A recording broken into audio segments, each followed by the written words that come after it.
She gripped the railing as the loading bay hatch creaked open, her heart pounding faster than the hydraulic pistons. Minutes ago, Lieutenant Crawford had smirked at her diagnostics. Now the entire compound was on edge, and only she knew how far. The danger extended. Marisol Reyes moved through the sterile corridors of the Apex Disaster Response Facility with the calm efficiency of a seasoned technician. Her slender frame, honed by years of training at 1.5x gravity, allowed her to navigate ladders and maintenance ducts that most recruits found exhausting. As she wiped a smear of coolant from an access panel, her mind drifted to the legacy her parents had left her, her mother's surgical precision, her father's unerring aim. It wasn't just physical prowess. Every flick of her wrist, every whispered calculation in her head combined into silent mastery. She remembered the day. Her metrics had been logged into the system. Commissioned officers and visiting dignitaries, gathered as representatives from the Orbital Training Command, unveiled her bio. Physical stats. Reaction time 0.14 seconds. Muscular endurance 97th percentile. Vision acuity 26th, but then the smirks emerged. Whispers of pixie frame. Gravity cheat code. Men like Lieutenant Crawford assumed she was a fluke, a curiosity. No one waited for her to speak while grappling with unseen calculations in her mind. That afternoon, she'd calibrated the new holomap projection in Sector Delta 1, isolating a pixel-perfect alignment of structural beams to optimize the docking sequence. Crawford had watched, arms crossed, clearly unimpressed as she repositioned the array of lasers with a near-inhuman fluidity. "You sure you're up for the field test, Reyes?" he'd asked. The lab echoed with polite laughter. She answered only with a nod, and he laughed again, low and disdainful, but the compound had no room for underestimation. Alarms blared, red lights pulsing through the corridors like a heartbeat gone wrong. A breach had occurred in the chemical containment wing. Toxic agents threatened to corrode the facility's life support grid within minutes. Panic rippled outward. As technicians scurried for damage reports that didn't exist yet in the control room, Marisol's calm voice cut through the chaos.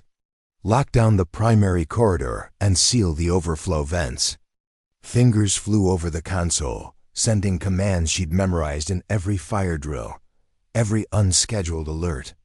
Crawford and half a dozen officers stared at her, jaws slack. Their eyes widened when the vault doors hissed shut on corridors they thought remained open. Now she scaled the maintenance ladder toward the breach point, each step feeling like the pull of the moon on her bones. Gravity manipulated her muscles into perfect synchronicity. Every movement precise, every breath controlled.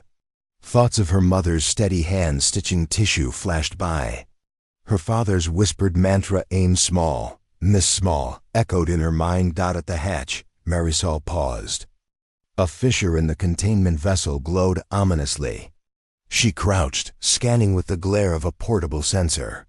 The tremors in the compound's frame registered at subsonic frequencies, too subtle for most instruments, but she felt them in her fingertips. "Corrosion is accelerating," she murmured. "We have less than 60 seconds before critical failure." A hush fell over Lieutenant Crawford's lips as he processed her words. Reaching deep into her utility belt, she withdrew a stabilized resin injector. Years of simulation drills had taught her the mixture's precise viscosity. She jammed the nozzle into the crack, squeezing. The resin spread like quicksilver under her direction, sealing the breach with an almost organic shift. Behind her, steel groaned as emergency generators kicked in. Marisol pressed a final button, triggering a secondary containment lattice. Blue energy arcs shimmered across the vessel's surface, distributing the resin's polymerization waves. The hiss of escaping gas slowed, then ceased. Lieutenant Crawford's voice cracked in the silence. "How did you?"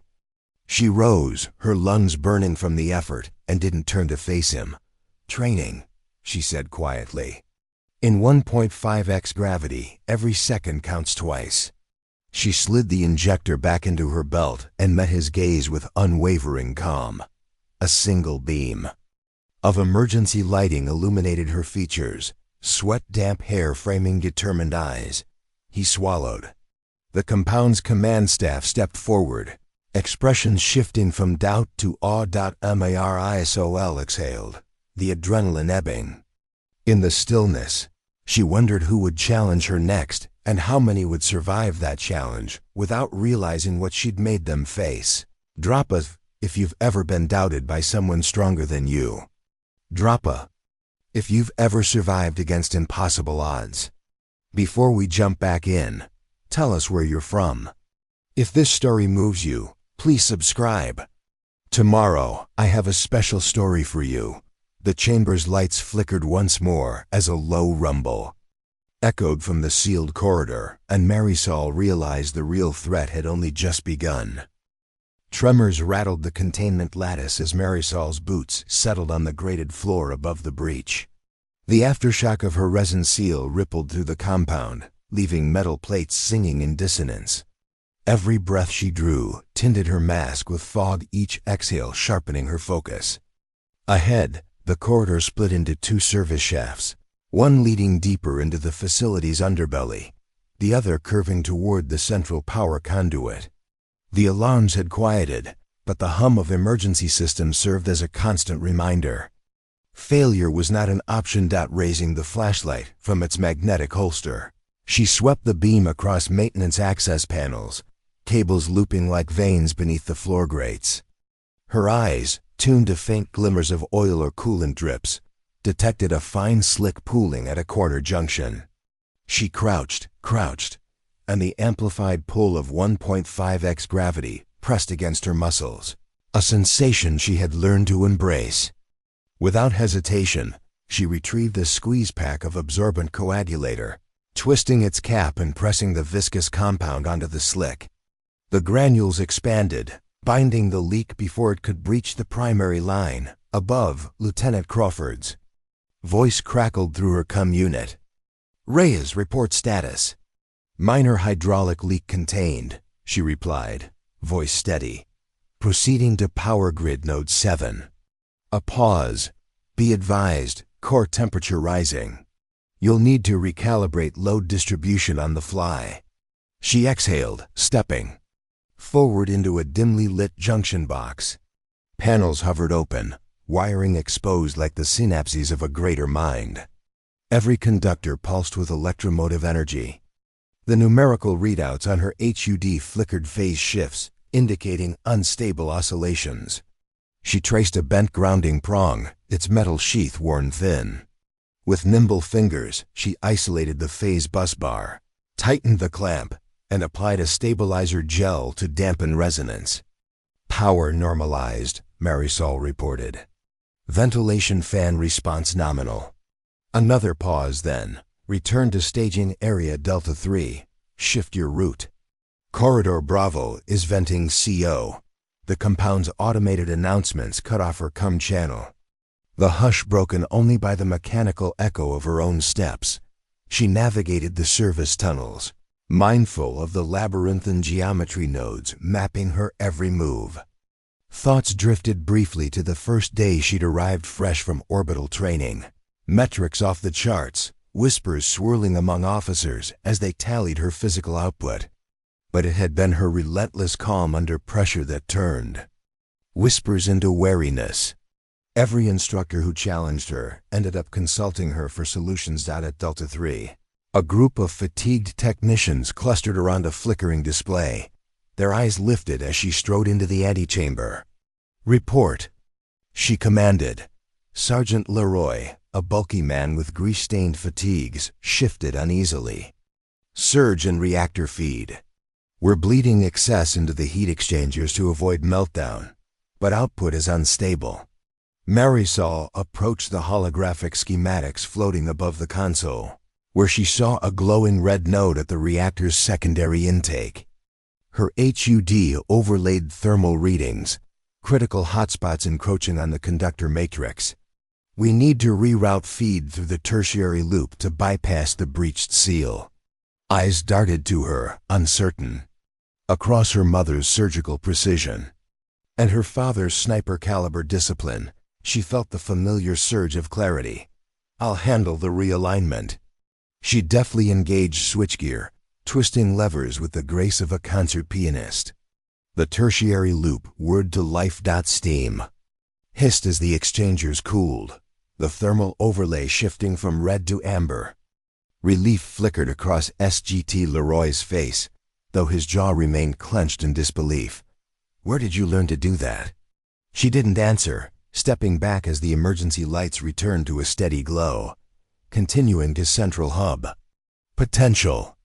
Overload on the main conduit. Behind her, CFL lamps buzzed softly. In the hush, every footstep resonated. She traced the route through sublevels normally reserved for maintenance drones. The corridor opened onto a vast chamber, the Central Hub, where the compound's power core glowed like an artificial sun behind. Reinforced glass. Marisol set her shoulder against the bulkhead, feeling the relentless pull of 1.5x gravity. A constant, discipline she had chosen, the crucible that forged her endurance.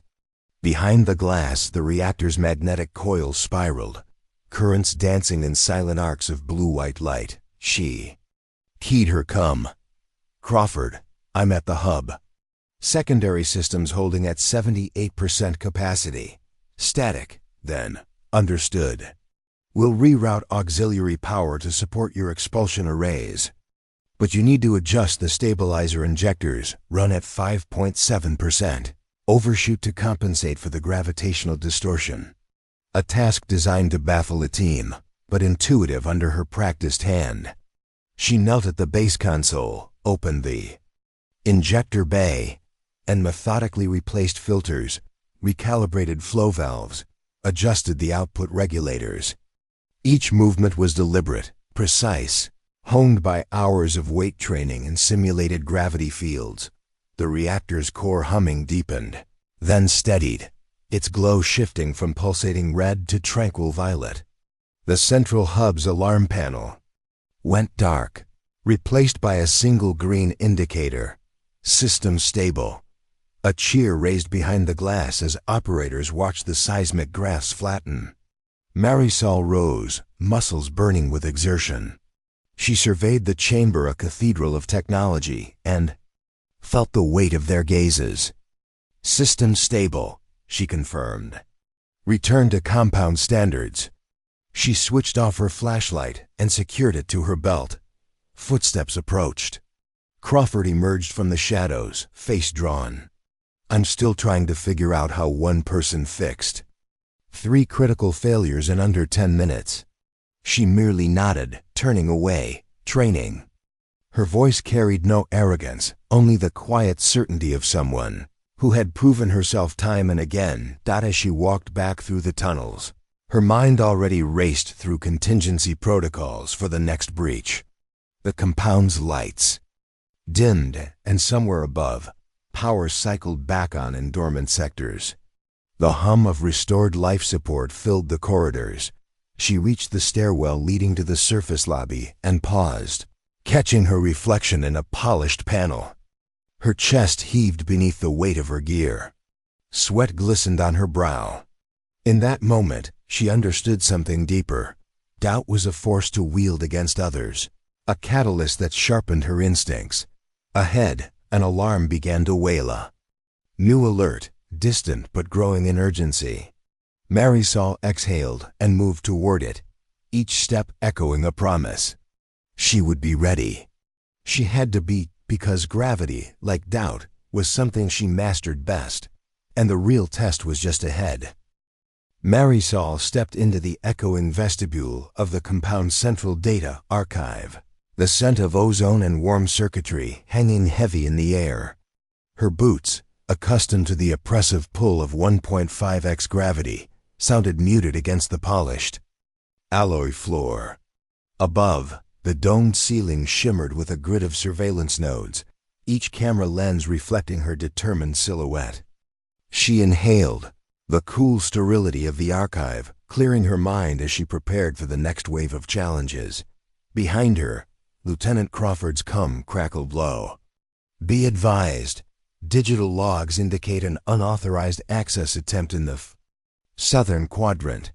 Protocol demands lockdown, but I need your confirmation before isolating the drive cluster. Marisol's gloved hand brushed across the console interface, each fingertip sparking the cascade of holographic icons. She traced the intrusion pathway patterns of data packets rerouted through multiple relay points, signatures masked beneath decoy encryption. A chill ran through her, but she steadied her breath. Patch through manual override. I'll investigate the source node directly. She advanced toward the archive's southern wing, where the bulkheads were thicker, the lights dimmer built, to safeguard the most sensitive files. As she approached, the corridor's glow dimmed further, automated shutters clicking shut behind her. The hum of the life support vents intensified, filling the narrow passage with steady mechanical respiration. At the end of the hall, an access panel hung ajar, wires exposed to the corridor's flickering illumination. Marisol leaned in, adjusting her HUD to scan for bioelectrical signatures. None registered. No human hand had triggered this breach. Instead, the panel's wiring had been rewired with precision soldering, the sheen of fresh flux barely visible beneath her enhanced vision. Her MIND tracked the handiwork of a specialist, someone trained in stealth and sabotage. The question churned. Enemy operative infiltrated within compound defenses? She knelt, retrieving a microcalibrator from her belt, running a quick diagnostic on the severe data line. Incoming data diverted to a dark node, she murmured.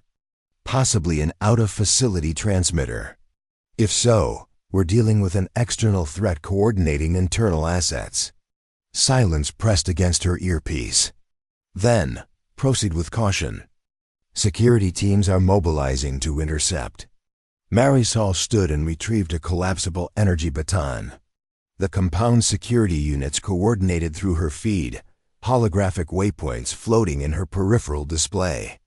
She advanced, every movement-controlled muscles working against gravity's amplified embrace.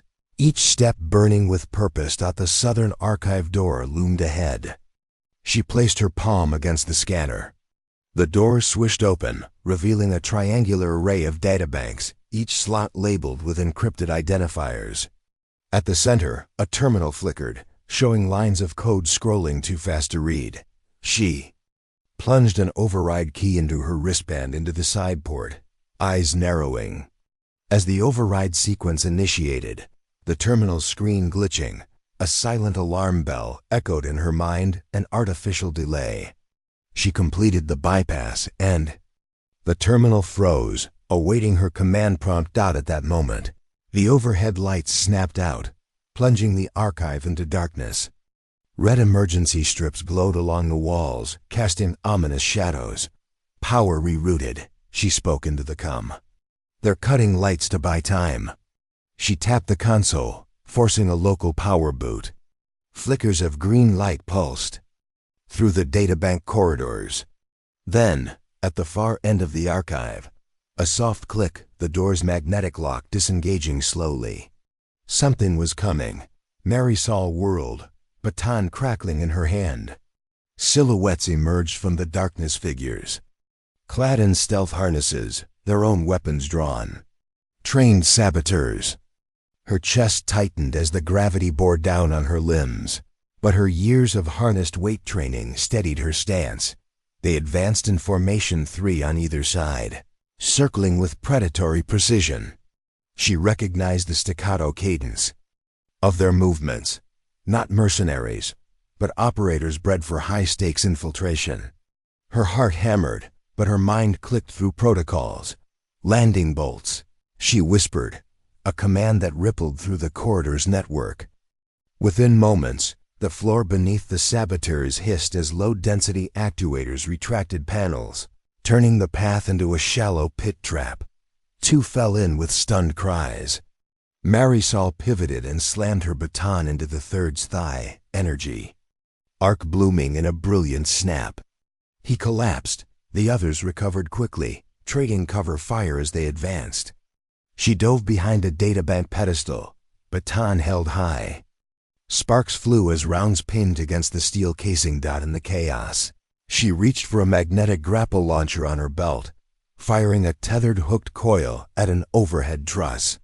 The line caught. She activated the winch. Within seconds, she ascended into the rafters, evading the worst of the crossfire. High above, she recalibrated her angle, scanning for her targets. Below, the saboteurs regrouped, fanning out in sweep patterns. She steadied her breathing, then dropped, twisting midair to land behind one of them. Her baton connected with a sickening crack to his helmet, sending him sprawling.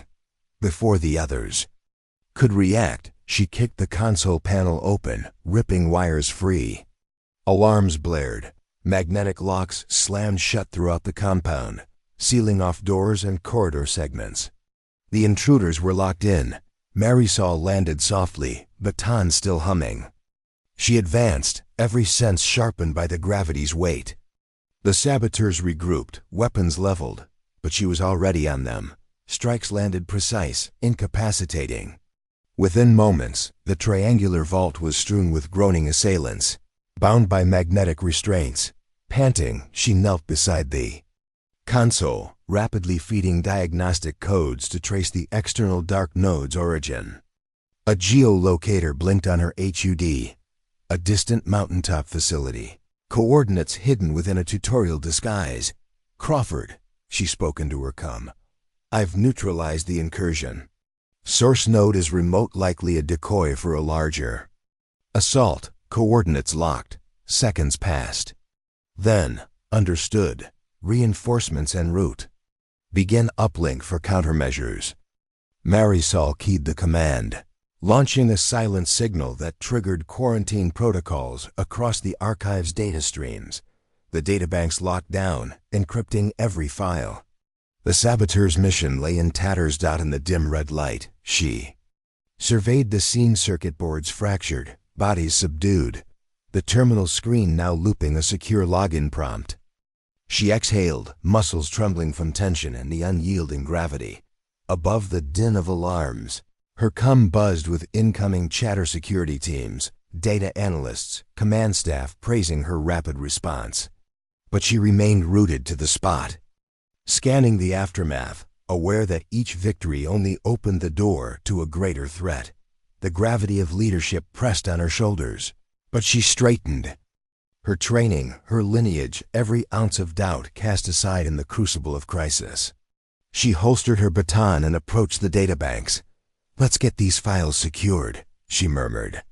"We've only scratched the surface of what they plan next." The vault's door slid shut behind her, and Marisol Reyes prepared for the storm still gathering beyond the compound's walls. A tremor shook the reactor hall just as Marisol stepped into the corridor, her boots clattering against the steel grate.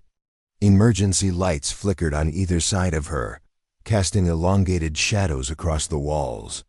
In her ear, Lieutenant Crawford's voice crackled. "Containment sensors are detecting unpredictable fluctuations in the tertiary coolant flow. We've rerouted bypass channels, but you'll need to recalibrate the valves manually." She exhaled, her gloved fingers brushing the top of her baton. The reinforced alloy of the passage hummed beneath her, reminding her of the compound's fragile stability. Slipping into the adjacent maintenance alcove, she retrieved her pressure gauge and a calibrated torque wrench. Ahead, the coolant valves glowed with thermal readings oscillating between safe and critical. One wrong adjustment could flood the system or let the core overheat. Without hesitation, she knelt beside the valve cluster. The weight of 1.5x gravity pressed her shoulders down, but her muscles flexed with practiced strength. She locked her HUD onto the valve readings, aligning each gauge with her sight. Slowly, she guided the valve stem, counting every degree on the torque gauge. Steam hissed as the pressure stabilized, yet the main display still blinked amber. Secondary loop compromised. She murmured into her com. "I'm on it." Her next target lay a corridor away, the water recycling module. The saboteurs had already struck once, Marisol suspected they would attack again where the compound was most vulnerable. She sprinted through the hallways, heart pounding against the artificial gravity's pull. The compound's ventilation sluiced cold air around her, the tang of coolant and ionized metal filling her lungs. She reached the water module's hatch and scanned the biometric lock. The panel's LED had been tampered with. Wires frayed, its code looped in a tight, encrypted scramble. Knee to the floor, she plugged in a bypass shunt, overriding the sequence. The hatch opened with a pneumatic side dot inside. Filters churned. Tubing snaked like veins through the chamber.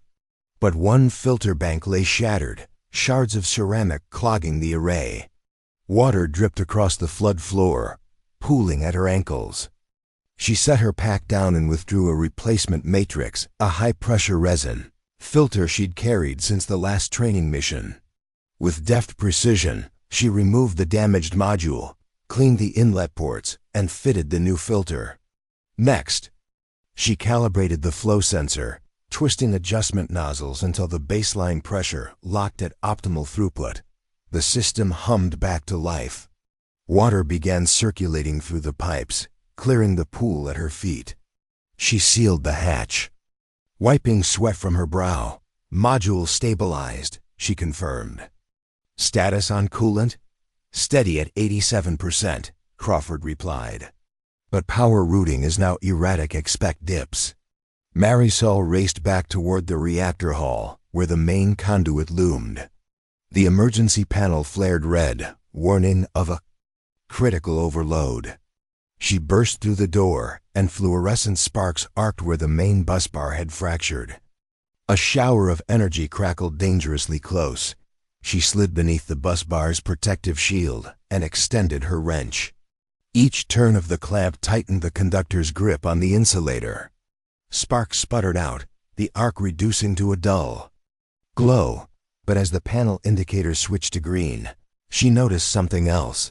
A blinking beacon on the auxiliary diagnostics console. Marisol spun around, her heart hammering. The console schematics highlighted device icons she hadn't seen before, planted explosives embedded within the housing.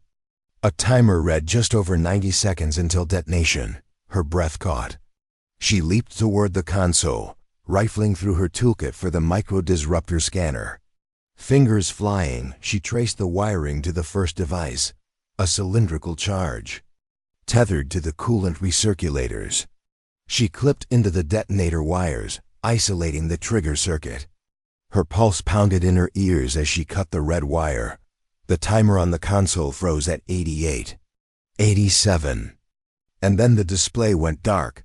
Before she could exhale, the door behind her hissed open, and Lieutenant Crawford's silhouette filled the frame. Eyes wide, he swallowed. "How did you?" Marisol glanced at the console, then met his gaze. "Expect sabotage wherever they can hurt us most," she replied quietly. "And act before the timer stops." She stood, torque wrench slung over her shoulder.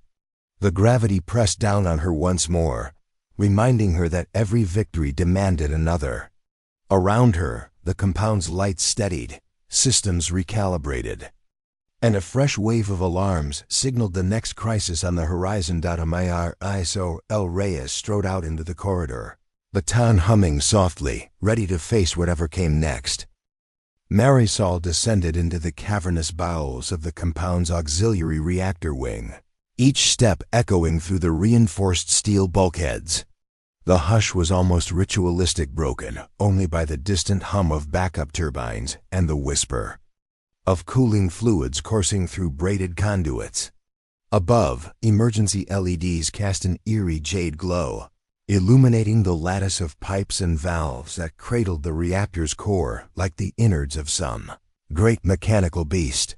Crawford's voice crackled through her come with urgency. Reyes were detecting irregular fluctuations in the tertiary coolant loop. Thermal sensors show spikes in the subgrid beneath your position. Marisol's breath caught as she rounded a corner and saw the first tremors, hairline fissures. In the support struts, steam venting in golden plumes against the dim green lights. She leaned over the railing of the service catwalk and peered into the reactor's central chamber, where the coolant's luminescent fluid shimmered in coils around the spherical containment vessel. A harsh grind echoed below metal against metal. She scanned the chamber floor. A scouting drone, battered and smoking, lay crumpled beside a ruptured heat exchanger. Her jaw clenched. This was no routine malfunction, but the anticipation of a coordinated strike. Someone was sabotaging the compound's power infrastructure, and if she didn't stop it, the reactor would breach in under 3 minutes. She engaged her HUD's schematic overlay, tracing the coolant flow.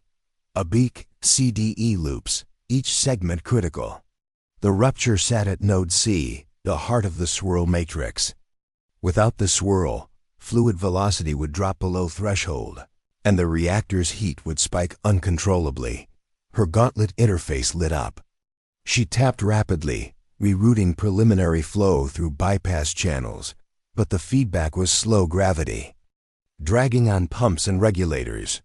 She needed a manual override. Strapping her compact tighter, she rappelled down the ladder to the service floor. The gravity pressed her chest into her harness. Each breath stung. She reached the rupture just as the fluid's temperature gauge hit 165 degrees Celsius redlining. Fissures snaked outward from the break, stress fractures forming in the surrounding support. Beams dot without hesitation. She drew a fusion-grade icicle clamp from her belt, a tool designed to freeze reactors at sub-zero temperature when core breaches threaten meltdown. Activating the clamp's cryo-emitter, she aimed at the vein of coolant, a bead of frost blooming around the shards of metal. The flow slowed, steam condensing into crystalline ice. Meanwhile, her glove interface rigged micro-patches into the beam fractures, injecting nanocomposite gel that bonded with the steel.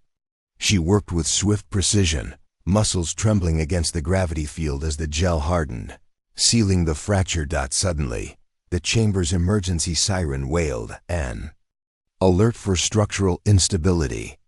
The reactor's containment dome flickered as magnetic dampers powered up across the catwalks. She heard Crawford in her ear. Containment field is flickering. Get out of there, Reyes. Marizal's chest heaved, visor steamed over from the cold. She glanced up.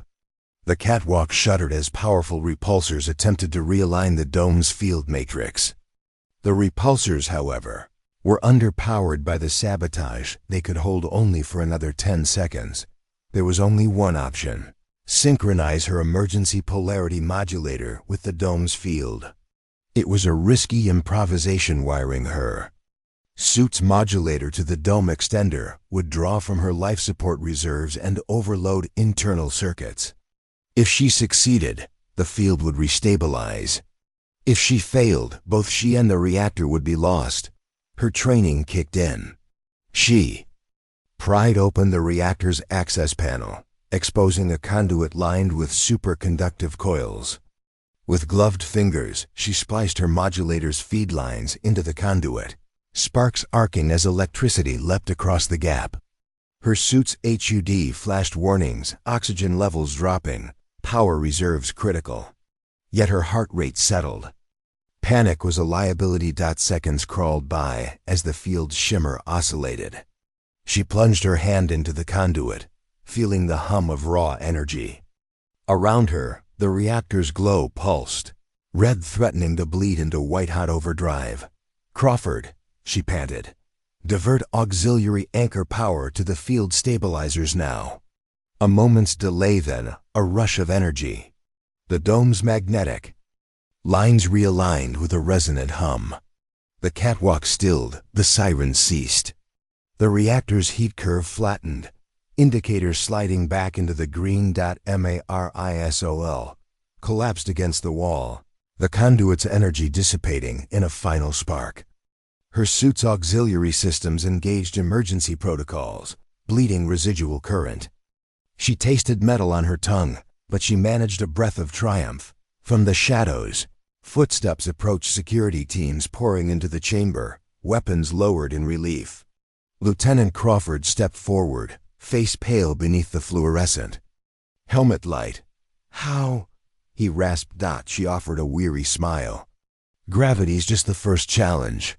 His eyes flicked to the makeshift splice, then back to her. Around them, the reactor wing hummed with restored life. Yet Marisol's gaze drifted upward to the shattered drone, the fissures in the ceiling supports. This sabotage was far from over. Let's get a full diagnostic sweep, she ordered, pushing herself to stand. They'll strike again, and next time, they'll know exactly where to hit. As she emerged into the corridor's green glow, her heart thundered, not from exhaustion, but anticipation. The compound's veins had been wounded, but its protector remained unbroken. Marisol Reyes, sculpted by gravity, raised by legacy, would stand guard until every threat was extinguished. And somewhere beyond the facility's walls, the real architect of this attack watched her every move, waiting for the moment she faltered. Part 6. The Precision Gambit. The compound's secondary dawnlight filtered through the reinforced plexiglass, casting long shadows across the command center as Marisol Reyes entered. Her eyes, still echoing the night's engagements, scanned the holographic displays now cycling through satellite trajectory overlays and encrypted uplink windows. The air was thick with anticipation, less of dread, more of calculated resolve. Lieutenant Crawford awaited her at the central holoconsole, exhaustion evident in the slump of his shoulders. "Satellite lock-in is 2 minutes out," he reported. Voice taut. "Our uplink window closes fast." Marisol nodded, tightening her grip on the baton's handle clipped at her side. "Bring up the ComSat feed. I need a direct line to node Echo 7. Crawford's fingers flew across the console as the holodisplay split, showing the compound's secure channel and the rotating satellite node above. A translucent arc traced the satellite's orbit, approaching the uplink dome. "Echo 7 is prepped. Bands are tuned to your override codes." The command center's technicians hovered, a tense circle of humanity around Marisol's calm center. She waved them back. "Clear the deck, no multitasking. Focus on my countdown." Her voice, authoritative yet measured, cut the background hum to silence. "To -30 seconds, Crawford intoned. Locking eyes with her, Marisol exhaled, recalling the earliest drills aboard the high-gravity rig. Every second bled weight into her body, sharpening her reflexes, tempering her mind. 20 seconds. She tapped her COM, sending final encryption keys to the dome's uplink emitter. In the back room, security operators powered down non-essential streams, the compound falling into hush. Only the satellite's mechanical whir and the operators. Quiet breathing remained. Double quotes, 10.9.8. Crawford and Marisol synchronized their count. "Activating override," she announced, pressing a hidden tab on the baton's shaft. A low hum emanated as the baton's magnetic resonance field extended, interfacing wirelessly with the dome's emitter circuits. 3.2.1 transmit. Crawford's voice cut across the room. A silent pulse rippled through the dome's antenna array. The rotating satellite paused momentarily, then aligned its uplink panel. Streams of data-secure logs, forensic markers, false decoy codes shot upward. Invisible pulses racing into space. Marisol felt the familiar tug of adrenaline, gravity's weight seeming to narrow her focus to the beacon's glow. Then the uplink window snapped shut, small mechanical shutters clacking into place. The room exhaled. A cheer rose among the technicians, quickly hushed by Marisol's raised hand. Crawford exhaled, wiping sweat from his brow. "You got it. Echo 7 online." Marisol surveyed the holo display. The decoy code spiraled outward, barium-etched signatures, designed to lure any external handlers into a logical trap. Time for the next phase. She turned to the operations staff. "Initiate Protocol Nightingale. Deploy the trace beacon." A senior engineer engaged a secondary console. A miniature drone descended from its dock, humming softly as it navigated the catwalk above them. Within the command center's dome, a small hatch opened, and the drone slipped outside, guided by Marisol's remote feed. Moments later, the holodisplay overlaid the drone's thermal video onto a grid of the compound's exterior grounds. Marisol manipulated the view, highlighting the dense forest matrix. Search for elevated foliage, look for the beacon's infrared flicker. A dozen operators tracked the feed on personal holo terminals until one called out. They're above the North Ridge, a platform with an uplink dish. Marisol leaned in, enhancing the feed. The platform sat tucked beneath a canopy, wires leading into an unmarked cargo container. They built an external command post. Echo 7's transmission seated it with our phantom signatures. They'll analyze those logs and waste resources chasing ghosts. She edged toward the operations console. Now, and this is crucial, we need to blind their analysis. Scrub our true logs from all accessible nodes within the compound. Replace with randomized frames. An engineer hesitated. Won't that affect our diagnostics? Marisol met her gaze. Better broken tools than captured secrets. She tapped her gauntlet. Deploy Scrub Protocol Hydra. Overwrite with layered encryption. The command center's consoles flickered as code cascaded, erasing genuine records and embedding multi-layered decryption puzzles. The compound's history was erased in real time, leaving only the false narrative transmitted to the intruders. Crawford exhaled, satisfied. They'll be chasing shadows for days. Marisol allowed a brief nod. That gives us time, her cum buzzed. Delta Squad reports perimeter clear. No further hostiles detected. She turned back to the holodisplay. Good, now retrieve the live feeds. From Echo 7, we need their analysis logs. Seconds later, a secure data stream zipped into her display. Ghostly overlays of code scrolled in patterns too advanced for most to parse, testament to the intruder's resources. Marisol's eyes narrowed as she scanned. References to kinetic simulations, subsystem coordinates, encrypted township grids. It wasn't just sabotage, they were planning a full-scale assault, timed with external factors beyond the compound's defenses. Crawford whispered, "When?" Marisol pressed her gloved fingers to the holodisplay, zooming into time codes. 3 days out. They'll strike when Echo 7's next orbit aligns with the mainland grid. We need to be ready, she paused, eyes locking on a stray signature within the code. A monogram she recognized from her training briefings. It's him, the architect. He'd cloaked his identity behind layers of proxies, but she knew the signature. The same ghost who'd planned the orbital infiltration exercises, the saboteur who believed himself untouchable.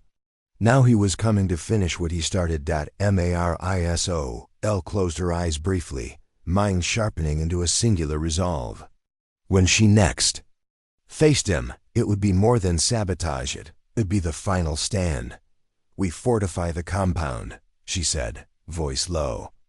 And we prepare to meet our strategist on the battlefield. A chorus of assent echoed as the command center shifted into high gear. Marisol Reyes stood at the epicenter of the storm, gravity's weight intact, but this time she'd turned it into a weapon. This ends in 3 days, she whispered into her cum. Clock's ticking. This story took us a long time. If you like it, subscribe. Now back to the story. Marisol Reyes exited the command center, every step a promise of the battle to come. Part 7. The architect's final move. Marisol Reyes stood at the heart of the command center, her gaze fixed on the rotating holographic projection of the CumSat constellation. The crimson rings marking the next alignment glowed ominously. 24 hours until the orbital window opened. The compound's defenses hummed around her, magnetic pulse barriers, automated turrets, and the intricate weave of surveillance nets she had personally calibrated. Yet she could sense an imperceptible shift in the atmosphere, like the calm before a hurricane. Lieutenant Crawford approached, his voice low but urgent. "They're massing assets on the southern ridge. Satellite traffic indicates encrypted transmissions between Echo 7 and ground operatives. They've identified our decoys. They're pulling back, but they're not retreating." Marisol's jaw tightened. "Meaning they have contingency plans. They won't just probe, they'll strike." Crawford nodded. "We have 3 options. Full lockdown and wait them out, preemptive strike on the ridge, or lure them into a kill zone near the main gate." She considered the choices. A static defense might turn into a siege beyond supplies. A preemptive strike across unknown terrain invited ambush. But at the main gate, where she had engineered choke points and layered kill fields, the compounds, firepower could be concentrated. Her mind raced, calculating angles of approach, ballistic trajectories, and gravitational effects on each projectile. "Prepare the main gate," she instructed.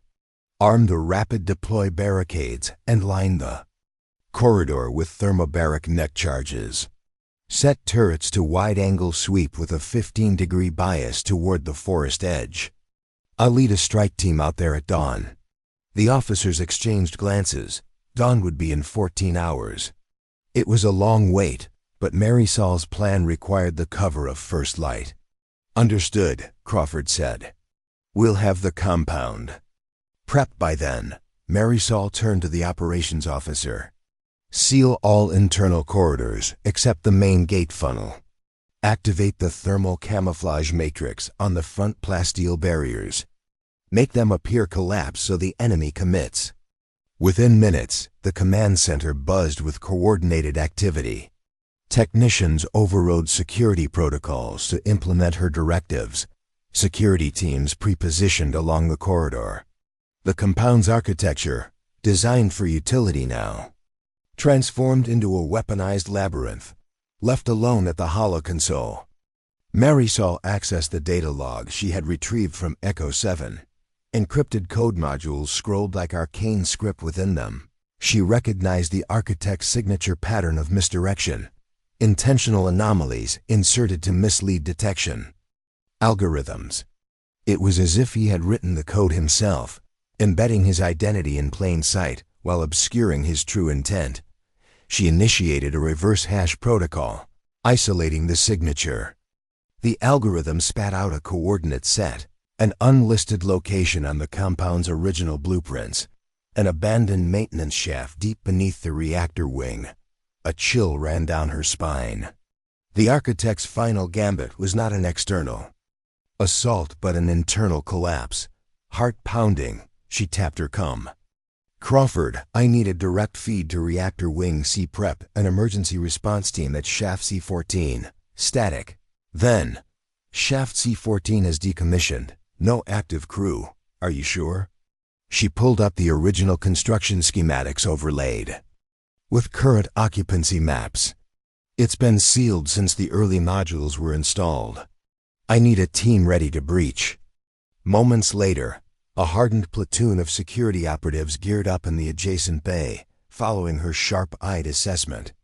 Marisol led them through the winding corridors, her baton's hum resonating at her side, a reminder of the concentrated power she wielded. At Shaft C-14's reinforced door, she paused. The gravity field tugged at her boots.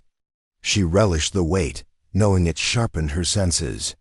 She placed her palm on the biometric scanner, an override code she had planted months earlier glowed green. The door slid open with a groan, revealing a narrow shaft choked with cables and dormant machinery. "Move quietly," she whispered. "We don't know if they've planted second-stage charges." They descended via ladder into the bowels of the compound. The air grew warmer, stale with disuse. At the bottom, they found an array of power conduits running wall to wall, one of which had been tampered with. The conduit's sheath lanced open, exposing live cables sparking against the metal frame. Marisol knelt, inspecting the splice. "C4 rigged to the main bus," she muttered. A few seconds more, and the entire reactor isolation grid would collapse, flooding the compound with radiation. At her command, the squad formed a perimeter. She retrieved a fusion-grade stabilizer.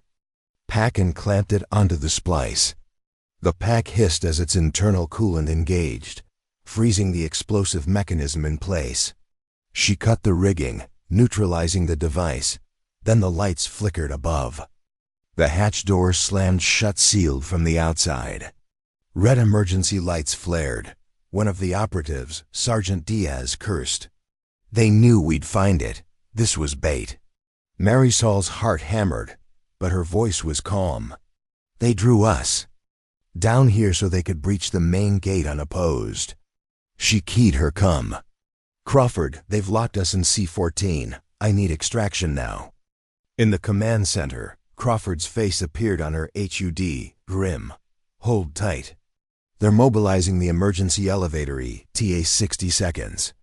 The squad braced against the walls as the rumble of steel sounded overhead. The hatch ground open, and a blast of cold morning air swept in. Marisol emerged, baton raised, as the emergency elevator lifted them to the surface. Dawn's light broke across the compound's ramparts. Beyond, the forest edge lay quiet, too quiet. The main gate corridor was empty, as designed a perfect trap dot as the squad poured into position. Turrets roared to life and net charges hissed. 6 figures emerged from the tree line, this time fully armored. They moved confidently, expecting an easy breach. Marisol took a deep breath. The final battle was here. Hold, wait for my signal. She locked eyes with Crawford across the courtyard. He nodded. She lifted her baton. Now, the compound erupted. Turrets unleashed torrents of suppressive fire. Net charges detonated in controlled bursts. Automatic bolts struck the intruders in perfect arcs. The forest edge was awash in storms of light and sound in the chaos. A lone silhouette slipped away from the assault, a figure moving with unnatural grace toward the command center. The architect himself, coming for the final blow, Marisol felt. Her pulse shift. She sprinted toward him, every step powered by the gravity she mastered. Around her, the compound defended itself. Yet the architect's departure from his forces left him vulnerable. As she closed the distance, memories of every drill, every calibration flash in her mind. This was her moment, no backups, no decoys, just her and the man who had laughed at her stats. She raised her baton, light blazing. The architect turned, a half smile beneath his hood, their eyes locked. A silent reckoning as dawn's first rays glinted off the compound's spires. No words were spoken. Gravity and legacy would settle the score. Part 7. The architect's final move. Marisol Reyes stood at the heart of the command center, her gaze fixed on the rotating holographic projection of the ComSat constellation. The crimson rings marking the next alignment glowed ominously. 24 hours until the orbital window opened. The compound's defenses hummed around her, magnetic pulse barriers, automated turrets, and the intricate weave of surveillance nets she had personally calibrated. Yet she could sense an imperceptible shift in the atmosphere. Like the calm before a hurricane, Lieutenant Crawford approached, his voice low but urgent. They're massing assets on the southern ridge. Satellite traffic indicates encrypted transmissions between Echo 7 and ground operatives. They've identified our decoys. They're pulling back, but they're not retreating. Marisol's jaw tightened. Meaning they have contingency plans. They won't just probe, they'll strike. Crawford nodded. We have 3 options. Full lockdown and wait them out, preemptive strike on the ridge, or lure them into a kill zone near the main gate. She considered the choices. A static defense might turn into a siege beyond supplies. A preemptive strike across unknown terrain invited ambush. But at the main gate, where she had engineered choke points and layered kill fields, the compounds, firepower could be concentrated. Her mind raced, calculating angles of approach, ballistic trajectories, and gravitational effects on each projectile. Prepare the main gate, she instructed. Arm the rapid deploy barricades and line the Corridor with thermobaric net charges. Set turrets to wide-angle sweep with a 15-degree bias toward the forest edge. I'll lead a strike team out there at dawn. The officers exchanged glances. Dawn would be in 14 hours. It was a long wait, but Marisol's plan required the cover of first light. Understood, Crawford said. We'll have the compound prepped by then. Marisol turned to the operations officer. Seal all internal corridors except the main gate funnel. Activate the thermal camouflage matrix on the front plasteel barriers. Make them appear collapsed so the enemy commits. Within minutes, the command center buzzed with coordinated activity. Technicians overrode security protocols to implement her directives. Security teams pre-positioned along the corridor. The compound's architecture, designed for utility now, transformed into a weaponized labyrinth, left alone at the hollow console. Marisol accessed the data logs she had retrieved from Echo 7. Encrypted code modules scrolled like arcane script within them. She recognized the architect's signature pattern of misdirection, intentional anomalies inserted to mislead detection. Algorithms. It was as if he had written the code himself, embedding his identity in plain sight while obscuring his true intent. She initiated a reverse hash protocol, isolating the signature. The algorithm spat out a coordinate set, an unlisted location on the compound's original blueprints, an abandoned maintenance shaft deep beneath the reactor wing. A chill ran down her spine. The architect's final gambit was not an external assault but an internal collapse. Heart pounding, she tapped her cum. Crawford, I need a direct feed to reactor wing C-Prep and emergency response team at shaft C-14. Static. Then, shaft C-14 is decommissioned. No active crew. Are you sure? She pulled up the original construction schematics overlaid with current occupancy maps. It's been sealed since the early modules were installed. I need a team ready to breach. Moments later, a hardened platoon of security operatives geared up in the adjacent bay, following her sharp-eyed assessment. Marisol led them through the winding corridors, her baton's hum resonating at her side, a reminder of the concentrated power she wielded. At shaft C-14's reinforced door, she paused. The gravity field tugged at her boots. She relished the weight, knowing it sharpened her senses. She placed her palm on the biometric scanner, and override code she had planted months earlier glowed green.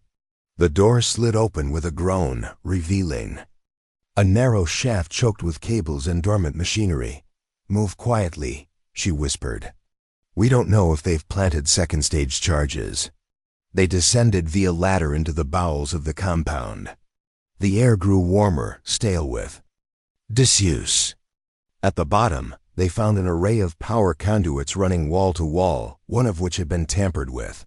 The conduit's sheath lanced open, exposing live cables sparking against the metal frame. Marisol knelt, inspecting the splice. C4 rigged to the main bus, she muttered. A few seconds more, and the entire reactor isolation grid would collapse, flooding the compound with radiation. At her command, the squad formed a perimeter. She retrieved a fusion-grade stabilizer. Pack and clamped it onto the splice. The pack hissed as its internal coolant engaged, freezing the explosive mechanism in place. She cut the rigging, neutralizing the device. Then the lights flickered above. The hatch doors slammed shut, sealed from the outside. Red emergency lights flared. One of the operatives, Sergeant Diaz, cursed. They knew we'd find it. This was bait. Marisol's heart hammered, but her voice was calm. They drew us down here so they could breach the main gate unopposed. She keyed her cum. Crawford, they've locked us in C-14. I need extraction now. In the command center, Crawford's face appeared on her HUD, grim. Hold tight. They're mobilizing the emergency elevator ETA 60 seconds. The squad braced against the walls as the rumble of steel sounded overhead. The hatch ground open, and a blast of cold morning air swept in. Marisol emerged, baton raised. As the emergency elevator lifted them to the surface, dawn's light broke across the compound's ramparts. Beyond, the forest edge lay quiet, too quiet. The main gate corridor was empty, as designed a perfect trap dot as the squad poured into position. Turrets roared to life, and net charges hissed. 6 figures emerged from the tree line, this time fully armored. They moved confidently, expecting an easy breach. Marisol took a deep breath. The final battle was here. "Hold wait for my signal." She locked eyes with Crawford across the courtyard. He nodded. She lifted her baton. Now, the compound erupted. Turrets unleashed torrents of suppressive fire. Net charges detonated in controlled bursts. Automatic bolts struck the intruders in perfect arcs. The forest edge was awash in storms of light and sound in the chaos. A lone silhouette slipped away from the assault, a figure moving with unnatural grace toward the command center. The architect himself, coming for the final blow. Marisol felt her pulse shift. She sprinted toward him, every step powered by the gravity she mastered. Around her, the compound defended itself. Yet the architect's departure from his forces left him vulnerable. As she closed the distance, memories of every drill, every calibration flash in her mind. This was her moment, no backups, no decoys. Just her and the man who had laughed at her stats. She raised her baton, light blazing. The architect turned, a half smile beneath his hood. Their eyes locked.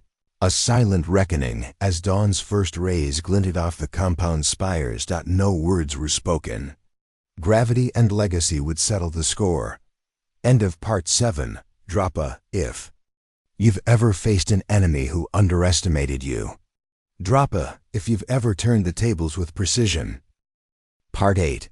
Convergence at the gate. Marisol Reyes steadied herself atop the main gate's bulwark. The first pale light of dawn painting the horizon in bruised purples and pale gold. Below, the thermobaric net charges lay dormant, their mesh coiled. Like sleeping serpents along the corridor's edges. Turrets whirred softly, their barrels humming with pent-up energy. Farther back, the compound's walls stood silent. Guardians in steel and stone. Her cum crackled. Lieutenant Crawford's voice, clipped and tense. All systems green. The architect's forces have begun their approach. You have 10 minutes until engagement range. Marisol keyed her response, muscles taut beneath her uniform. Copy that. Brace for impact. She exhaled, letting the gravity's weight settle her focus. Every second counted twice here. From the tree line, 6 dozen armed figures fanned out, their silhouettes sharp against the fractured dawn. They advanced with military precision, measured cadence echoing through the silent field. Among them, the architect's emblem glinted on every arm patch, an Ouroboros encircling the stylized gravity well. Marisol tapped her HUD, overlaying the formation's trajectory onto her binocular display. They're using a dual-pronged assault. She murmured, half will push the main corridor. The rest will flank through the service tunnels. She marked their vectors and sent override commands. Automated shutters began to drop over the side passages, sealing off flank routes. Delta. Squad confirms flank routes locked, Crawford reported. They're consolidating for a frontal push. She nodded, though he couldn't see. Marisol raised her baton and triggered the net charges via remote harmless until the trigger. Below, the mesh lounged invisible. Then, with a silent countdown, she pressed the activation pat button on her gauntlet. Boiling hot air surged as the net charges expanded, erupting in low concussive blasts that enveloped the first wave of assailants in clouds of ignited thermobaric foam. Shouts rose as the net solidified, trapping dozens in a burning chrysalis. The remaining forces hesitated, skittish under the sudden onslaught. Marisol seized the moment. She leapt from the bulwark, baton arcing in a brilliant flash of magnetic energy. She landed among the stunned vanguard, baton striking shields and armor in rapid succession. Sparks flew as her strike sent shockwaves through the trapped net, severing limbs of the thermobaric weave. The captive soldiers collapsed in spasms, incapacitated. Behind her, the second wave had reached the turret line. Metal barrels pivoted, unleashing torrents of kinetic slugs and high-explosive flechettes. Marisol ducked behind a low barricade, baton humming. She tapped her gauntlet's interface, routing auxiliary power to her magnetic boots, doubling her jump charge. When the salvo ended, she vaulted over the barricade, baton streaking like a bolt of lightning. She struck 2 advancing troopers before they could raise their rifles, then tangled with a third, sweeping his legs out and pinning him face down in the grit. Above the corridor's far end, the architect himself emerged, flanked by his personal guard elite operators with custom exoskeletal rigs. He paused, considering the scene as if admiring a strategic tableau. Marisol rose, rubbing heat-bruised knuckles. She leveled her baton at him. "Step out of the formation," she demanded. Her voice echoed through the corridor. He smiled, a cold arc of pleasure. "Marisol Reyes, you're persistent." She advanced, every step measured. Behind her, turrets reloaded. The net charges dissipated in harmless ash. "This ends now," she said. His guard raised weapons, but he raised a gloved hand. "No, this ends with a reckoning between us."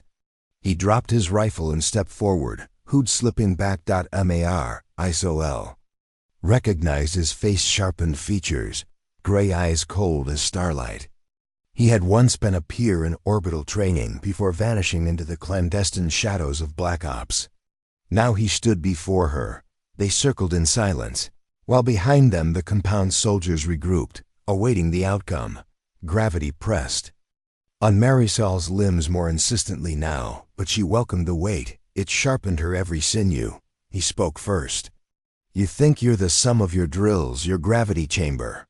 But you're more stronger because you've carried. Every doubt is fuel." She tightened her stance. "And you? You built this war on underestimation and misdirection. Now it's your turn to be surprised." He inclined his head. "Then show me." They lunged simultaneously. Her baton arced toward his throat. He caught the strike on his forearm, metal clashing with metal. He grinned, then pushed forward, attempting to ram her with the mass of his exoskeletal rig. Marisol staggered under the blow but steadied herself and spun, using his momentum to sail past. He pivoted, firing a kinetic punch that would shatter bone in normal gravity. Marisol threaded the blow, her muscles adapting mid-strike. She countered with an elbow strike to his midsection, amplified by her magnetic gauntlet, sending him recoiling. The corridor's surveillance nodes captured each move, but Marisol felt as if time had slowed, every fiber of her being attuned to the combats. Microcurrents. She feinted left, then slammed the baton into his ribs, the energy arc slicing through his armor plating. He staggered out of the formation's line of fire, stumbling back into the open. Marisol advanced, baton crackling menacingly. He snapped a command to his guard, but they hesitated. "Does your team hesitate?" she asked, voice low. His face twisted. "They know what I've done. They know the prize." He gestured to her heart. "It always comes down to that." She blinked, but he shifted, meeting her gaze with genuine pain. "Your father's legacy, your mother's precision. They shaped you. But this," he tapped the dagger at his waist, "this is what you fight for." Marisol's chest tightened. Memories flaring, her father's last lesson in a silent shooting range, her mother's hands guiding stitches in a makeshift field hospital. She remembered every metric, every calibration. His exoskeleton whirred as he lunged again, slicing at her with a monomolecular blade. Marisol barely blocked with her baton, energy arcs dancing off the blade's edge. She countered with a backhand strike, sending the blade flying. But he wasn't done. He grabbed her baton-charging gauntlet, twisting her arm and forcing her off balance. She staggered, dagger at her throat. He inhaled sharply. "Yield." he whispered. Marisol's mind raced. In standard gravity, she would falter. But here, trained, under 1.5 Gs, she found clarity. She planted her foot, rotating her hips in a grounded pivot. With a sudden jerk, she dislodged his grip and unleashed a spine-shattering elbow strike to his jaw. He reeled, vision flickering, as she twisted behind him. Drawing a concealed micro-breach charge, she slammed it to his armor. End of line. The charge detonated in a muffled wave, rupturing his suit's power cells. He collapsed, panting. The blade dropped from his hand. Marisol kicked it away. She raised her baton for the final blow, but the corridor's automatic restraints snaked around him, binding limbs in energized links. Security teams moved in, rifles trained but fingers off triggers. Marisol exhaled. Baton dimming. She looked down at the architect, chest heaving, pride flickering in his eyes. "It's over," she said. He managed a nod. "You won. But remember, this true strength lies in carrying the weight no one else can bear." She met his gaze. "I already do." Behind her, the compound's defenders exhaled relief, and the corridor's alarms cut to a steady beat of triumph. The rising sun broke through the corridor's skylight, illuminating the scene in stark clarity. Marisol Reyes turned away, baton humming softly. The gate stood secure. The architect's final move had failed, but the war within her, own limits between doubt and resolve, had only just been won. Drop a if you've ever battled your own limits to win. End of Part 8 tomorrow. The real dawn awaits. The compound's strategic grid glowed softly under the overhead hololights as Marisol Reyes paced the central operations bay. Night had fallen again, but sleep was a luxury none could afford. Beyond the reinforced windows, the sky poured sheets of rain across the perimeter, nature's own staccato drum echoing the urgency within. Lieutenant Crawford approached, reeking of synthetic coffee and exhaustion. "We've mapped the architect's fallback plans," he began, voice low. "When Echo 7's next pass aligns, they'll launch an electromagnetic pulse from that ridgetop platform to knock out our defenses. They'll follow immediately with a coordinated infantry assault under the EMP's blackout." Marisol registered the sequence. Blackout, breach, extraction of vital assets, whatever those were. She tapped her gauntlet, summoning the tactical overlay. The silhouette of the forest ridge shimmered atop the grid, a thin bar of red indicating the external node's exact coordinates. EMP kill range is 5 kilometers, she calculated. Aloud, fingers dancing across floating icons. Their pulse generator has a burst radius of 1 kilometer. They'll hit the uplink dome first, then cascade outward. We'll have 10 seconds of impaired systems before failsafes kick in. She rotated her hologram to emphasize the dome's position relative to the ridge. Then they'll surge through the darkest corridors, aiming for the command center. Crawford nodded, brow furrowed. "It's exactly as you predicted," Marisol exhaled slowly. "Then we need to turn the blackout into an advantage. If we disable the main grid on our own terms, we can channel power through the old microgrid, loops beyond their detection, and let the EMP pass harmlessly through inert circuits." "Echo Sierra reconfiguration?" he asked. She tapped a sequence that rippled through the hologrid. "Yes, but with a twist. We'll preemptively isolate the uplink dome, switch it to microgrid power. Then we trigger a localized blackout across the rest of the compound. When the EMP hits, only the dome remains alive. They'll come looking for us in the dark." A spark of resolve lit Crawford's eyes. "And the infantry?" Marisol's fingertip hovered over the dome's schematic. "We equip the power corridors with low-profile heat sensors and magnetic trip lines.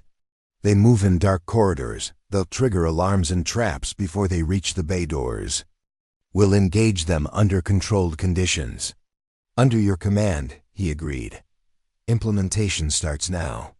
The operations bay transformed into a hive of coordinated precision. Engineers raced to reroute power relays.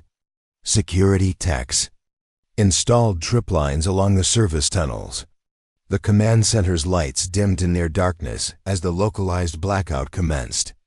Only the uplink dome glowed, an island of illumination in a sea of shadow. Part 9. Echoes of gravity. Marisol slipped into her tactical gear, baton clipped and holovisor active. She moved through the darkened corridors, guided by her HUD's soft glow. The walls hummed with the pulse of rerouted energy beneath her boots. A hidden lifeline. She arrived at the uplink dome just as the EMP's distant rumble vibrated through the structure. For a heartbeat, systems flickered, indicators blinked out, but the dome's lights held firm, drawing the architect's gaze. Through the monitors. Now, she whispered into her com.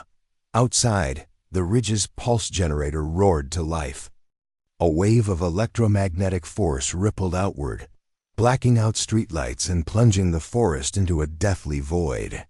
The compound's corridors went dark save for the dome's glow and the pulse lines. Faint luminescence. Marisol exhaled. Baton humming white-hot light. They'll be here any second. A faint scuff echoed in the tunnel. She advanced, each step silent. Around the corner, shadows shifted. A squad of hostile infantry, moving fast under the blackout dot. She tapped. A hidden switch. Magnetic nodes along the corridor snapped to life, firing hooks that snagged uniforms and yanked operatives into makeshift restraints. Silver arcs of energy danced along the cables, illuminating the hallway in staccato bursts. The intruders fired blindly into the dark, but the trip lines cut their advance. Marisol struck from above, baton smashing rifles in startled hands. The confined corridor amplified every strike, every shout. Within seconds, she subdued the squad. Before they could recover, security teams flooded the corridor, their flashlights cutting cones of light into the gloom. Marisol exhaled, her heart steadily returning to its normal cadence. Next wave? She asked. A tech glanced at her HUD. 5 minutes until domed force teams, heavy assault units. They have electromagnetic armor impervious to standard baton strikes. She nodded. Then we upgrade our playbook. Deploy the magnetic disruptors and heat lances. As teams moved into position, Marisol returned to the dome's control interface. The holo display now showed multiple approaching vectors, lines of hostile movement, converging on the nexus of the compound. She placed her gloved hand on the console, the magnetic resonance field pulsing through her suit. Let's see how they handle a world in the dark. The uplink dome stood, a beacon of defiance in the endless night, illuminated by the mastery of gravity and the will of the woman who refused to be underestimated. Asterisk. Middle of Part 6 asterisk. This story took us a long time. If you like it, subscribe. Now back to the story. Marisol Reyes tightened the final bolt on the heat lance turret assembly, the whine of the machine echoing her heartbeat. Tonight, darkness was her ally and gravity was her greatest weapon. End of Part 9. Tomorrow. Part 10 continues the ascent. Part 10. Shattered horizons. The first light of morning bled across the compound skyline, igniting the battered walls in hues of copper and blood red. Marisol Reyes emerged from the uplink dome's shadow, her boots heavy against the metal decking. Around her, the compound stirred, teams patching hull breaches, engineers recalibrating sensors, medics tending to injured sentinels of security. The air hung thick with ozone, and hope. Lieutenant Crawford caught her gaze beneath the swollen horizon. They're regrouping on the ridge, reinforcing their EMP platform. They've also requisitioned air support VTOL gunships in tight patrol. Patterns. Marisol pressed a hand to her visor, wincing as the rising light caught in the adaptive lenses. VTOLs. They'll sweep the perimeter and drive us back. She turned to the compound's edge, where silhouettes moved through the haze. Figures erecting cranial radar arrays. We need to deny them control of the skies. She raised her baton to signal the operations console. Rapidly, she overlaid flight corridor data, wind currents, thermal updrafts, turbulence pockets. Deploy the electromagnetic pulse harpoons, blind their sensor arrays at altitude. Aim for the rotor housings with heat-lance strikes once there. Grounded. Technicians nodded, commandeering the turret rigs lining the battlements. Sleek rods of superalloy launched skyward, each containing a micro-EMP generator. Moments later, streaks of electric blue converged on the low-hanging aircraft, flickering their navigation lights into erratic pulses out above. The VTOLs shuddered as their sensor suites overloaded. One craft banked violently, its aft rotor splintering.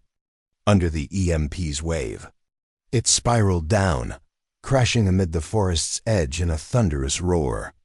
Other pilots veered off, forced to evade the advancing heat-lance teams awaiting at the tree line. ISOL pivoted, baton humming an urgent rhythm. Security teams flanked the crash site. Rescue any survivors and recover intel pods. We need to know who's behind the air assault. Delta and Echo squads moved out, cutting through the morning mist in synchronized pursuit. Marisol watched as armored figures skidded across rain-slick leaves toward the flaming wreck. She exhaled, then yanked her cum unit. Crawford, I need an updated flight path, redirected to Northern Ridge. They'll be using alternate vectors now. His voice crackled, sending waypoints, 8A 15 seconds. Marisol pivoted and raced back toward the command center, baton authority radiating. With each stride, the gravity field pressed on her chest, fueling her speed. She reached the holoconsole just as the new vector lit the display. Perfect, she muttered. Then to the operations officer, reroute the next EMP harpoons and brace the perimeter. Lasers, I want overlapping fire corridors, 0 blind spots. As the teams realigned their aim, Marisol felt a hum beneath her boots, small tremors from the cratered landing site. She checked her HUD. Tracking data indicated movement within. The wreckage. Enemy engineers scavenging tech. No delay, she said. She grabbed her helmet, securing the seal over her face. I'm going in. Moments later, she stood at the edge of the burning VTOL, visor down against the heat. Inside the downed cockpit, she found 2 survivors, a pilot with a fractured leg and a data tech clutching a charred briefcase. The pilot's eyes were wide with fear. The technicians with defiance. Marisol knelt. I'm Riaz, you're safe now. The tech hissed through cracked lips. They'll come for us. The order's someone high up wants this compound down. Marisol's heart thudded. Then we'll give them a reason to think twice. She secured the pilot's arm around her shoulder and pressed a medikit spray on his wound. She yanked the briefcase free from the technician's hand as the forest beyond whispered with approaching footsteps. She threw the case over her back, baton in hand. Move. As the trio sprinted toward friendly lines, Marisol looked back to the ridge, where smoke curled like specters. The war had grown, air and ground fought in tandem. The compound's survival hinged on every calculated move. Yet beneath it all, a simple truth resonated. Gravity, doubt, and resolve were forces she commanded in equal measure, and the final chapters of this battle were still being written. Part 10. Shattered horizons. The first light of morning bled across the compound skyline, igniting the battered walls in hues of copper and blood red. Marisol Reyes emerged from the uplinked dome's shadow, her boots heavy against the metal decking. Around her, the compound stirred, teams patching hull breaches, engineers recalibrating sensors, medics tending to injured sentinels of security. The air hung thick with ozone, and Hope. Lieutenant Crawford caught her gaze beneath the swollen horizon. They're regrouping on the ridge, reinforcing their EMP platform. They've also requisitioned air support VTOL gunships in tight patrol. Patterns. Marisol pressed a hand to her visor, wincing as the rising light caught in the adaptive lenses. VTOLs, they'll sweep the perimeter and drive us back. She turned to the compound's edge where silhouettes moved through the haze, figures erecting cranial radar arrays. We need to deny them control of the skies. She raised her baton to signal the operations console. Rapidly, she overlaid flight corridor data, wind currents, thermal updrafts, turbulence pockets. Deploy the electromagnetic pulse harpoons, blind their sensor arrays at altitude. Aim for the rotor housings with heatland strikes once they're grounded. Technicians nodded, commandeering the turret rigs lining the battlements. Sleek rods of superalloy launched skyward, each containing a micro-EMP generator. Moments later, streaks of electric blue converged on the low-hanging aircraft, flickering their navigation lights into erratic pulses. Above, the VTOLs shuddered as their sensor suites overloaded. One craft banked violently, its aft rotor splintering under the EMP's wave. It spiraled down, crashing amid the forest's edge in a thunderous roar. Other pilots veered off, forced to evade the advancing Heatlands teams awaiting at the tree line. RISOL pivoted, baton humming an urgent rhythm. Security teams flanked the crash site. Rescue any survivors and recover intel pods. We need to know who's behind the air assault. Delta and Echo squads moved out, cutting through the morning mist in synchronized pursuit. Marisol watched as armored figures skidded across rain-slick leaves toward the flaming wreck. She exhaled, then yanked her unit. Crawford, I need an updated flight path, redirected to Northern Ridge. They'll be using alternate vectors now. His voice crackled. Sending waypoints. Eta 15 seconds. Marisol pivoted and raced back toward the command center, baton authority radiating. With each stride, the gravity field pressed on her chest, fueling her speed. She reached the holoconsole just as the new vector lit the display. Perfect, she muttered. Then to the operations officer, reroute the next EMP harpoons and brace the perimeter.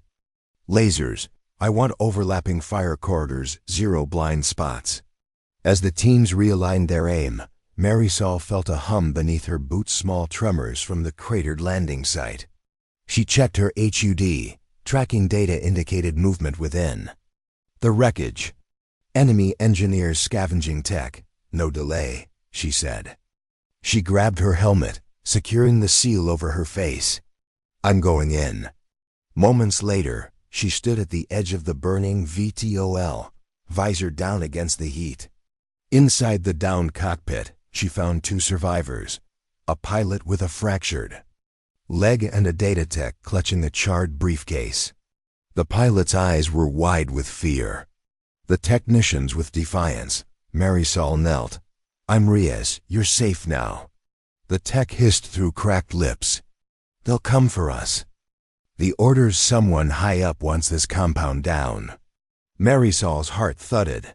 Then we'll give them a reason to think twice. She secured the pilot's arm around her shoulder and pressed a medikit spray on his wound. She yanked the briefcase free from the technician's hand as the forest beyond whispered with approaching footsteps. She threw the case over her back, baton in hand. Move! As the trio sprinted toward friendly lines, Marisol looked back to the ridge where smoke curled like specters. The war had grown, air and ground fought in tandem. The compound's survival hinged on every calculated move. Yet beneath it all, a simple truth resonated. Gravity, doubt, and resolve were forces she commanded in equal measure, and the final chapters of this battle were still being written. Part 11. The Siege of Shadows. Night settled across the compound like a velvet shroud, punctuated only by the rhythmic pulse of emergency beacons and the distant thrum of defensive turrets. Marisol Reyes stood on the elevated walkway overlooking the central plaza, baton clipped at her side, holovisor reflecting the strategic overlay of enemy movements. Supplies ran low, reinforcements were days away, And the architect's forces had encircled the compound on 3 sides, relentless and unseen. Lieutenant Crawford joined her, exhaustion etched into every line of his face. They've cut power. To Sectors B and C surveillances down, only aerial feeds remain. Marisol tapped her gauntlet, bringing up thermal sweeps. The courtyard below glimmered with dozens of heat signatures drifting like ghosts near the perimeter. They're probing for weak points again, she muttered. In shadows they strike. A siren blared. Sector D had been breached. Instantly, Marisol sprinted toward the breach point, baton humming with magnetic resonance. Crawford followed. Weapons teams flanking.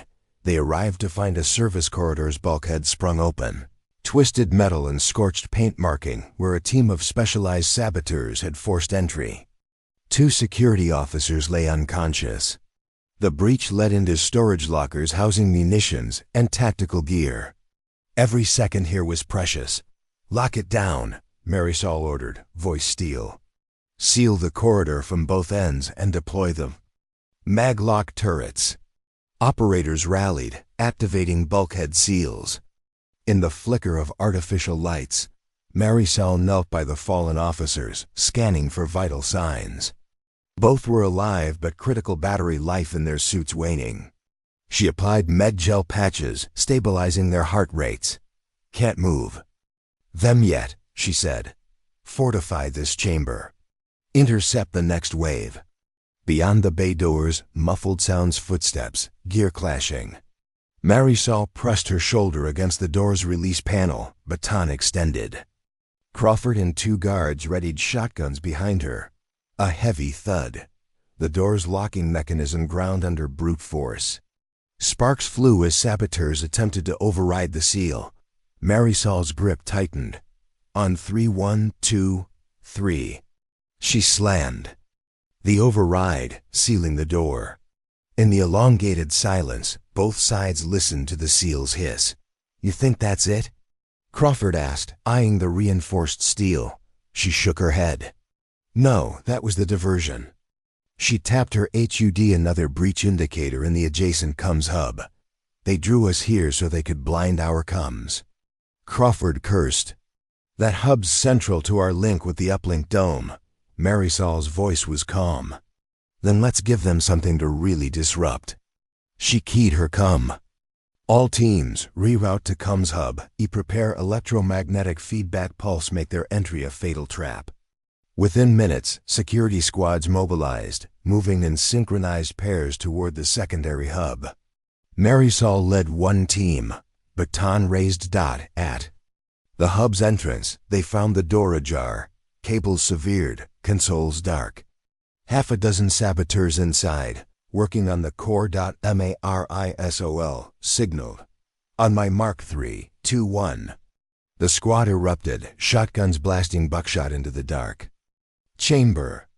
The saboteurs spun, weapons flaring, but were pinned by magnetic net turrets smeared across the ceiling. Marisol stormed inside, baton igniting. She struck a console, triggering the electromagnetic feedback ripple. The room vibrated as power arcs surged through the sabotaged lines, electrocuting the intruders where they stood. Metal coils whined, sparking in a deadly dance. When the pulse subsided, the saboteurs lay crumpled, incapacitated.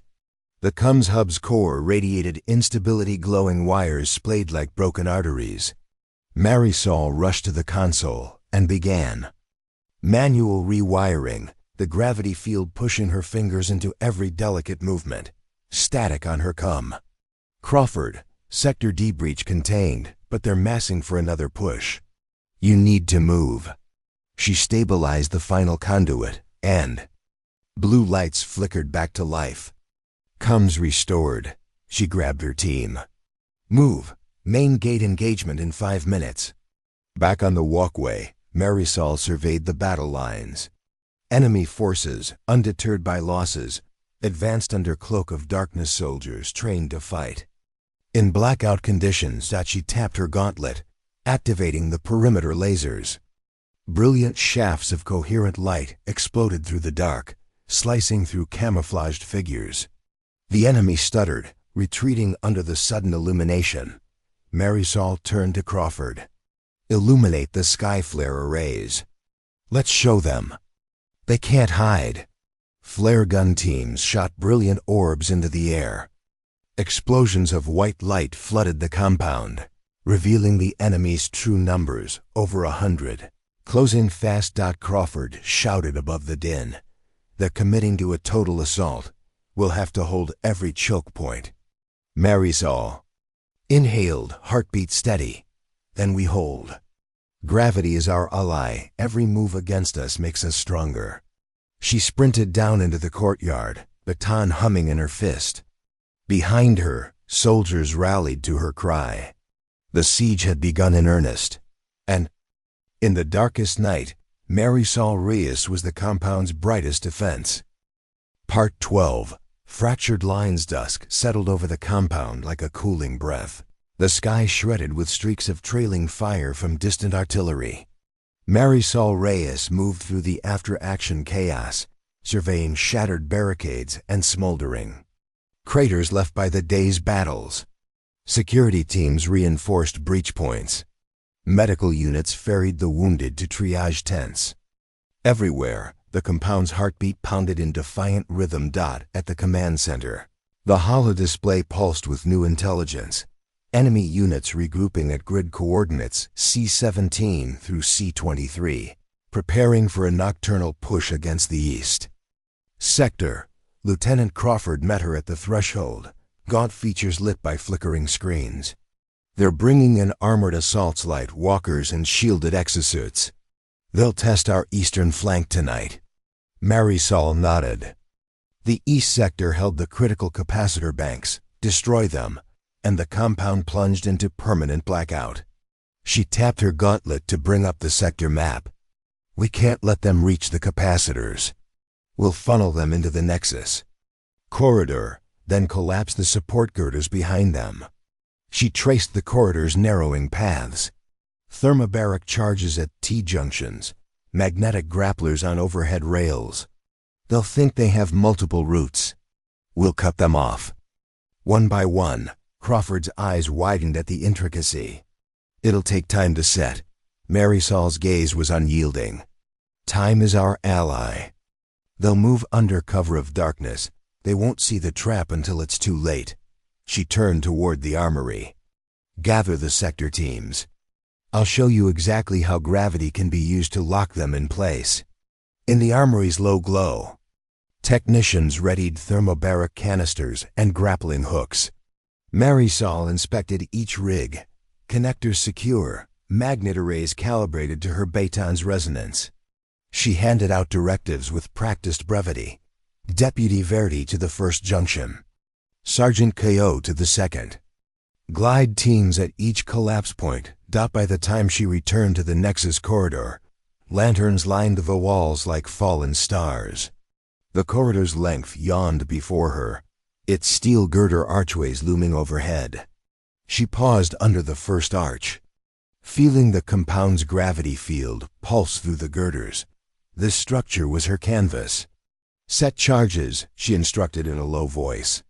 Under her watchful gaze, thermobaric packs were placed at calculated intervals, their fuses wired to remote triggers. Magnetic grapplers were affixed above each junction, ready to yank support beams on command. Among the silent team, Deputy Verdi approached. "Marisol, the squads are in position. They'll hit in 5 minutes." He tapped his chest rig. "Everyone's keyed to your command codes." She nodded, baton humming in readiness. "Good. Remember when they hit the first junction, engage the grappler. Collapse the beam, sever the corridor. Then cascade the charges at the next point. We control the battlefield." She swept her gaze along the corridor. Every step they take, they march into the gravity trap. Outside, the night air hissed through ventilation ducts. Far distant, the enemy's march began rhythmic, relentless. Marisol activated her CUM. "All units, prepare for impact." "This is it." Moments later, the first flash of muzzle fire cut through the darkness at the corridor's entrance. The telemetric sensors flickered as enemy troopers spilled into the nexus. Marisol stood behind the first cover, baton drawn. "Now," she whispered. Above, the grappler clamps snapped shut on the overhead beam. With a grating screech, the support girder fractured, and a section of the corridor collapsed, sealing off the rear guard. Enemy cries echoed from the rubble. "Down!" The corridor, rifle fire flared as troopers pressed forward. Marisol waited until the densest cluster reached the next junction, then triggered the thermobaric packs. The charges erupted in silent fury, concussive heat ripping through armor and melting the floor beneath. The troopers were thrown back in a wave of blue flame, bodies suspended for a moment before crashing to the ground. Marisol dove forward, baton arcing, dispatching stragglers with precise strikes that respected the corridor's narrow confines. They advanced again. Persistent. She retreated to the third junction, signaling the final trap. Another grappler yanked the beam, pouring metal into the abyss. The corridor beyond collapsed into darkness. Silence filled the corridor, broken only by muffled groans of the trapped and the hiss of cooling steel. Marisol sheathed her baton and exhaled, adrenaline draining. Around her, the security teams converged and secured the breach. Crawford's voice crackled in her earpiece. "Sector East secure. Capacitors intact." She allowed herself a faint smile. "Gravity holds them every time." She activated her HUD to survey the trapped cluster beyond the rubble. Hostile forces contained. In the operations bay. Analysts cheered, yet Marisol felt the weight of every life lost on both sides. She turned away, shoulders straight. "Clear the nexus," she ordered. "We rebuild." Above, the compound's walls stood silent sentinels beneath a fractured skyproof that gravity, when harnessed by the Resolute, could hold back the tides of war. End of Part 12. Drop a if you've ever turned the tide with a single decisive move. Tomorrow, Part 13 continues the siege. Part 13. The Crucible of Shadows. Marisol. Reyes emerged from the compound's central command hub as Twilight's final vestiges bled from the sky, leaving only a bruised Twilight canvas overhead. The aftermath of the day's battles lay all around. Collapsed fortifications being rebuilt, scorched earth giving way to fresh barricades, and the wounded being ferried to the triage tents for the third cycle of care. Every corner of the facility bore the mark of the ongoing siege.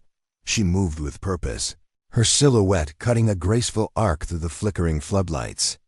The compound's new defenses reinforced plasteel panels, magnetic dampers on every corridor, and the thermal acid nets lining the outer perimeter had held.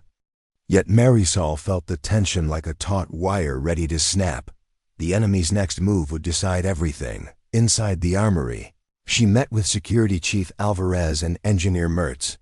Spread across the hollow table were schematics of the compounds. Subterranean tunnels intersecting networks, intended for maintenance but now repurposed as hidden conduits for tactical redeployment. Alvarez tapped a note on the map. They found the secondary tunnels, but their push is delayed. They're reluctant to split their forces. They suspect traps. Mertz pointed to another sector. Your decoy channels work. Their data teams are chasing false signals, rerouting men into dead ends. We've had time to reinforce the true paths. Marisol's eyes narrowed. Good. Now it's time to turn the tunnels into their crucible. She tapped her baton's magnetic resonance field, syncing it with the perimeter dampers. We'll segment the tunnel network and collapse selected sections, channel them deeper into the maze, and isolate them. Then we'll seal off the entrances and deploy the acoustic disruptors. Alvarez saluted. Teams are on standby. Mertz smiled wryly. The acoustic disruptors will scramble their comms and senses, complete disorientation. Marisol nodded. Exactly. Let them become ghosts in their own labyrinth. She ran a gloved hand down the baton's shaft. I want every corridor lined with magnetic trip lines too. They press any panel boom. No escape. They dispersed, and Marisol descended to the tunnel entrance. She felt the gravity's pull intensify in the narrow shaft, every step deliberate, each movement weighed. At the control node, she keyed the override sequence. Sections of the tunnel's bulkheads ground shut, slicing the network into isolated compartments. Overcomes, Security Chief Alvarez confirmed. Section 1 sealed. Section 2 triggers armed. Acoustic disruptors charging. Marisol exhaled. Let's give them a labyrinth they'll never find their way out of. She followed the route to the farthest entry point, where the forest's roots crept beneath the compound's foundation. Here, the rebels chose to breach. A squad of enemy operatives in lightweight gear approached the hatch, weapons raised. They kicked at the sealed door, then switched to breacher charges. Marisol waited in the shadows with Delta Squad Dot as the charges detonated. The hatch blew inward, debris tumbling into the chamber. Enemy troopers spilled in, flashbangs hissing to blind the defenders. Marisol sprang from the darkness, baton arcing in a silent strike that fractured a rifle stock. She moved through the corridor like a specter, gravity amplifying her force with each blow. Behind her, Delta Squad laid down suppressive fire, dim blue tracer lines mapping lethal arcs. The operatives retreated deeper, only to find their path barred by recent bulkhead closures. They wheeled, disoriented by the sudden blackness and the shrieking wail of the acoustic disruptors. The corridor seemed to stretch impossibly, their steps echoing back at them, every sense scrambled. Marisol watched their confusion, her baton humming. She reached the furthest junction and hit the remote. The passage lit briefly with emergency strips before cutting out. Bullets from unseen angles pinged the walls as she guided Delta Squad to flank them, trapped in the sealed chamber. With no clear exits, the enemy fell one by one to precise strikes. No escape remained after the skirmish. Marisol stood alone among the stunned survivors, silhouette framed by the flicker of emergency lights. She exhaled, the weight of the gravity field pressing her chest, grounding her in victory. On her come. Crawford's voice was a whisper.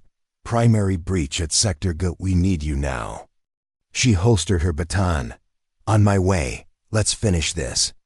Above, the compound's floodlights cut through the night, a constellation of defiance against the endless dark. And in the heart of the compound, Marisol Reyes moved toward Destiny Gravities. Air, Doubt's conqueror, standing resolute against the crucible of shadows. End of Part 13. Drop a if you've ever navigated a maze to trap your own fears. Tomorrow, Part 14 ignites the final rivals. Part 14. The broken horizon. Dawn's stale light filtered through the compound's battered skylights, casting fractured beams across the central plaza. Marisol Reyes emerged onto the cracked concrete, her boots echoing a steady rhythm against the surface. Around her, the compound's defenders crouched behind makeshift barricades, exhausted but resolute. The siege had dragged on for days, and now, at its penultimate hour, every heartbeat felt like a THUNDERCL. Lieutenant Crawford joined her, voice hushed beneath the rising wind. They've massed heavy armor along the northern ridge. At least 24 mechanized walkers. Marisol nodded, eyes narrowing. The silhouette of multi-legged war machines loomed through the mist. Their servos whined as they advanced, crushing underbrush beneath hydraulic limbs. Between them, infantry clusters fanned out, awaiting the order. She tapped her gauntlet, bringing up the tactical overlay. They think their walkers will break us. Let's give them a challenge they won't soon forget. Behind her, the compounds. Tech teams had fashioned electromagnetic tether nets, heavy-duty cables charged with burst capacitor discharges. Each net launcher sat atop reinforced platforms along the approach ramp. Thermobaric drone pods hovered overhead, primed to pressurized bursts. Marisol turned to the nearest engineer. Ready the tether nets. On my signal, take the walkers in. Pairs net the front legs, then fire the drone pods in sequence. The engineer saluted. "Ready, Commander." Marisol flicked her baton's magnetic field on low hum. "Signal in 10 seconds. Let them feel the pull." A distant horn sounded the Architect's challenge. The walkers crested the ridge, their heat signatures dancing across her HUD. Marisol raised her baton high. Now, tether nets launched in unison, hitting the first 2 walkers. Metallic cables wrapped around limbs, arc flashes dancing as motors strained. The walkers stumbled, plunging into the ground, their mass toppling forward. Guards along the barricade cheered, but Marisol held up a fist. "Wait for pod release." Overhead, drone pods spiraled downward. At her nod, they discharged thermobaric charges. Lethal clouds enveloped the fallen walkers, turning armored steel into molten slag. The blast wave rattled the compound's foundations. Smoke and steam curled into the sky as the remaining walkers halted, engines overloading from the shock. Marisol advanced along the barricade's edge, baton crackling in anticipation. Infantry emerged from the walkers' cover, charging up the ramp. She met them with a low-gravity lunge strike, recoil, strike again. Behind her, squad teams fired. Precision shots, disabling armored suits with magnetic disruptors. The Architect's voice crackled in her cum. "Impressive, Reyes, but can you handle what's behind Door 17? Marisol's blood ran cold. Door 17, an unmarked blast door deep within the compound's core, sealed for decades. Legend said it housed the compound's most dangerous secret. She keyed her cum. "Crawford, Door 17. Isolate that sector. I'm going in." He hesitated. "This isn't. I'll handle it," she interrupted. "Stay here." She sprinted toward the quartermaster's vault, bypassing firefights. The compound's defenders held the line as she passed, their faith fueling her resolve. Arriving at the blast door, she placed her hand on the aging panel. It cracked beneath the magnetic lock's strain. Moments later, with a groan, the door slid open, revealing a dim corridor leading into the compound's bowels. Marisol drew her baton tight. Each step down the corridor felt like wading through molasses gravity, pressing harder with each meter. Yet her focus sharpened. Beyond this corridor lay the Architect's final scheme. At the end of the passage, a reinforced control room flickered alive. Hollow panels displayed a countdown: less than 2 minutes. She approached the central terminal, heart hammering. The Architect's avatar appeared on screen, hooded figure surrounded by cascading code. "Welcome, Marisol. I saved the best for last." She gritted her teeth. "What's this?" He smiled. "The real purge. An EMP of unprecedented magnitude, capable of erasing every system on this planet." Her eyes widened. Beyond the compound's survival, civilization itself hung in the balance. As the countdown ticked low, Marisol's mind raced. Sabotage the main generator feed? Override the frequency? The gravity field around her buzzed, reminding her of every drill, every endured same-day wait trial. She placed her hand on the terminal's override panel. "Not today." She initiated a reverse purge sequence, fingers flying, then cursed. As failsafe scripts locked in, the avatar's laugh echoed through the chamber. Too late. Lights dimmed. The corridor's hum slowed. The final surge began. Marisol braced herself, baton humming at maximum. In that moment, all she was honed into a single purpose: defy the impossible. And as the terminal's glow intensified, she launched herself at the core. Part 15. Ashes of the Architect. The compound's central plaza lay in ruin, the echoes of the Architect's final code pulse still vibrating through the scorched ground.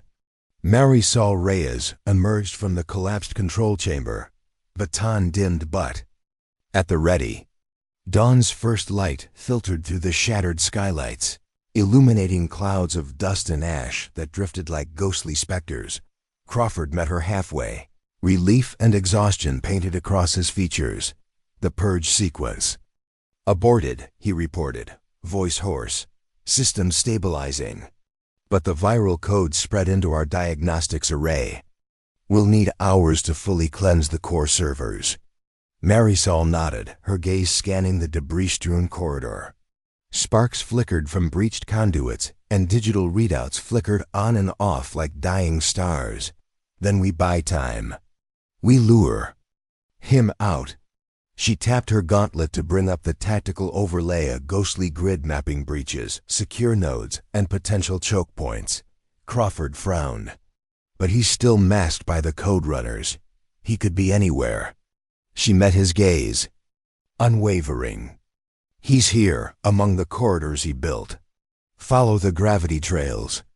Each sabotage point shows the strange structural tiers that only his modifications could create. He's laid a path for us. They moved together, weaving through service, tunnels and collapsed passageways. Each step reminded Marisol of the gravity field's drag, but she welcomed the weight. It sharpened her senses. Emergency lights flickered, revealing scorch marks on the walls, definitive traces of the architect's personal handiwork. At the reactor wing antechamber, they found the first marker, a panel pried open, wires trailing into the void. Marisol crouched, scanning thermal prints. He was here minutes ago. A silent alarm blared overhead. Motion detected. Instinctively, Marisol activated her baton's resonance field, subsonic pulses humming through the steel. The corridors began to vibrate as concealed trip magnets snapped into place, capturing metal fragments and debris as obstacles. Footsteps approached modified boots, clinking across gravel-strewn floors. Crawford raised his rifle. Marisol stepped forward, baton held high. From the shadows, a solitary figure emerged, hooded, gaunt features illuminated by the flicker of overhead lights. He removed his hood, revealing the architect's face, a lean visage framed by silver hair, eyes burning with manic intensity. "You found me," he whispered, voice echoing, impressive. He raised a portable emitter, its core swirling with unstable plasma. "But can you stop this?" He pressed a button, and a wave of raw energy pulsed outward, severing power conduits and plunging the tunnel into darkness. Marisol braced herself against the gravity field's thrumming pressure. "I already have." She struck the emitter with her baton, magnetic resonance field flaring. Sparks cascaded as the device fragmented, its unstable plasma dissipating in a silent flare. The architect staggered, eyes widening. He lunged, swinging a handheld arc blade. Marisol ducked, baton to blade. Metal clashed in a shower of sparks. Each strike sent ripples through the gravity-hummed steel. Crawford fired, but rounds disintegrated against the architect's reactive armor. Marisol pivoted, delivering a crushing elbow to his midsection, amplified by her gravity-honed strength. He stumbled back into a collapsed conduit spiderweb, cables sparking. He snarled, pressing a blade to her throat. "You fight well, Reyes, but you can't fight gravity." Her breath-hitched gravity's pull compressed her ribs. Yet in that pressure, she found clarity. She twisted free, sending him crashing into a support beam. He hit the ground dazed, blade skittering across the floor. RISOL kicked the blade away and retrieved a magnetic breacher charge from her belt.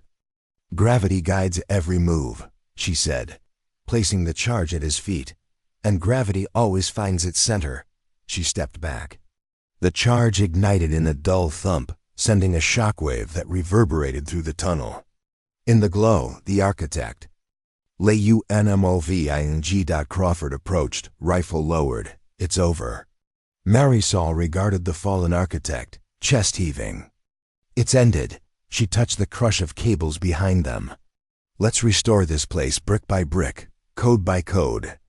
Behind them, the compound systems hummed back to life, tendrils of blue-white energy retracing the circuits and conduits. Dawn broke fully across the sky, and Marisol Reyes stood among the ashes, gravity's champion. Doubt's vanquisher, Legacy's heir. End of Part 15. 2 more great stories are next. Don't miss them. Subscribe and turn on notifications. Tomorrow, Part 16 concludes the final transformations and aftermath. Part 16.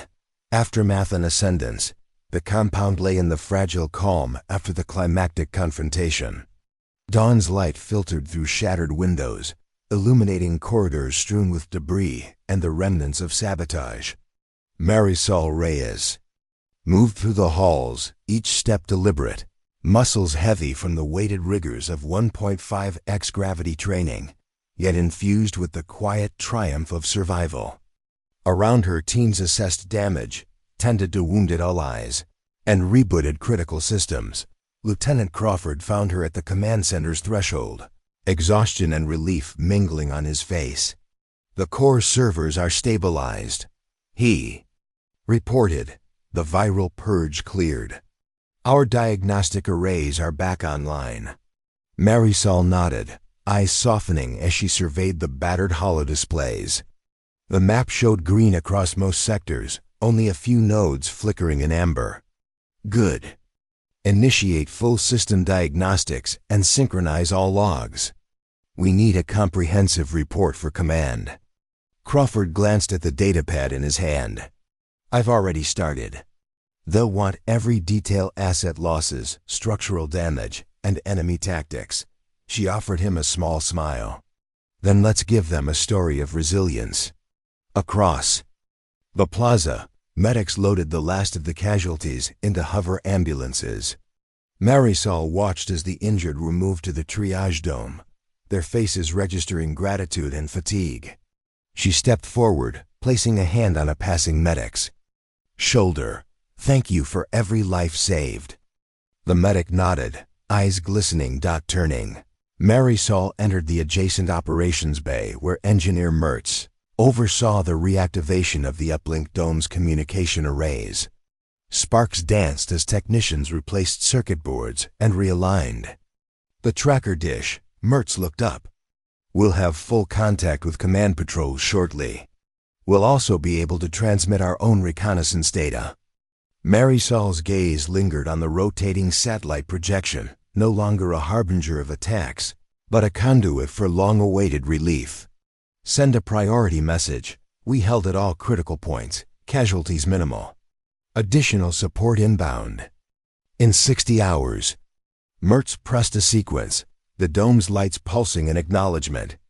"Done." She stepped outside into the compound central courtyard. The air was still, save for the hum of restored power lines. Soldiers gathered, checking their gear, some offering salutes as she passed.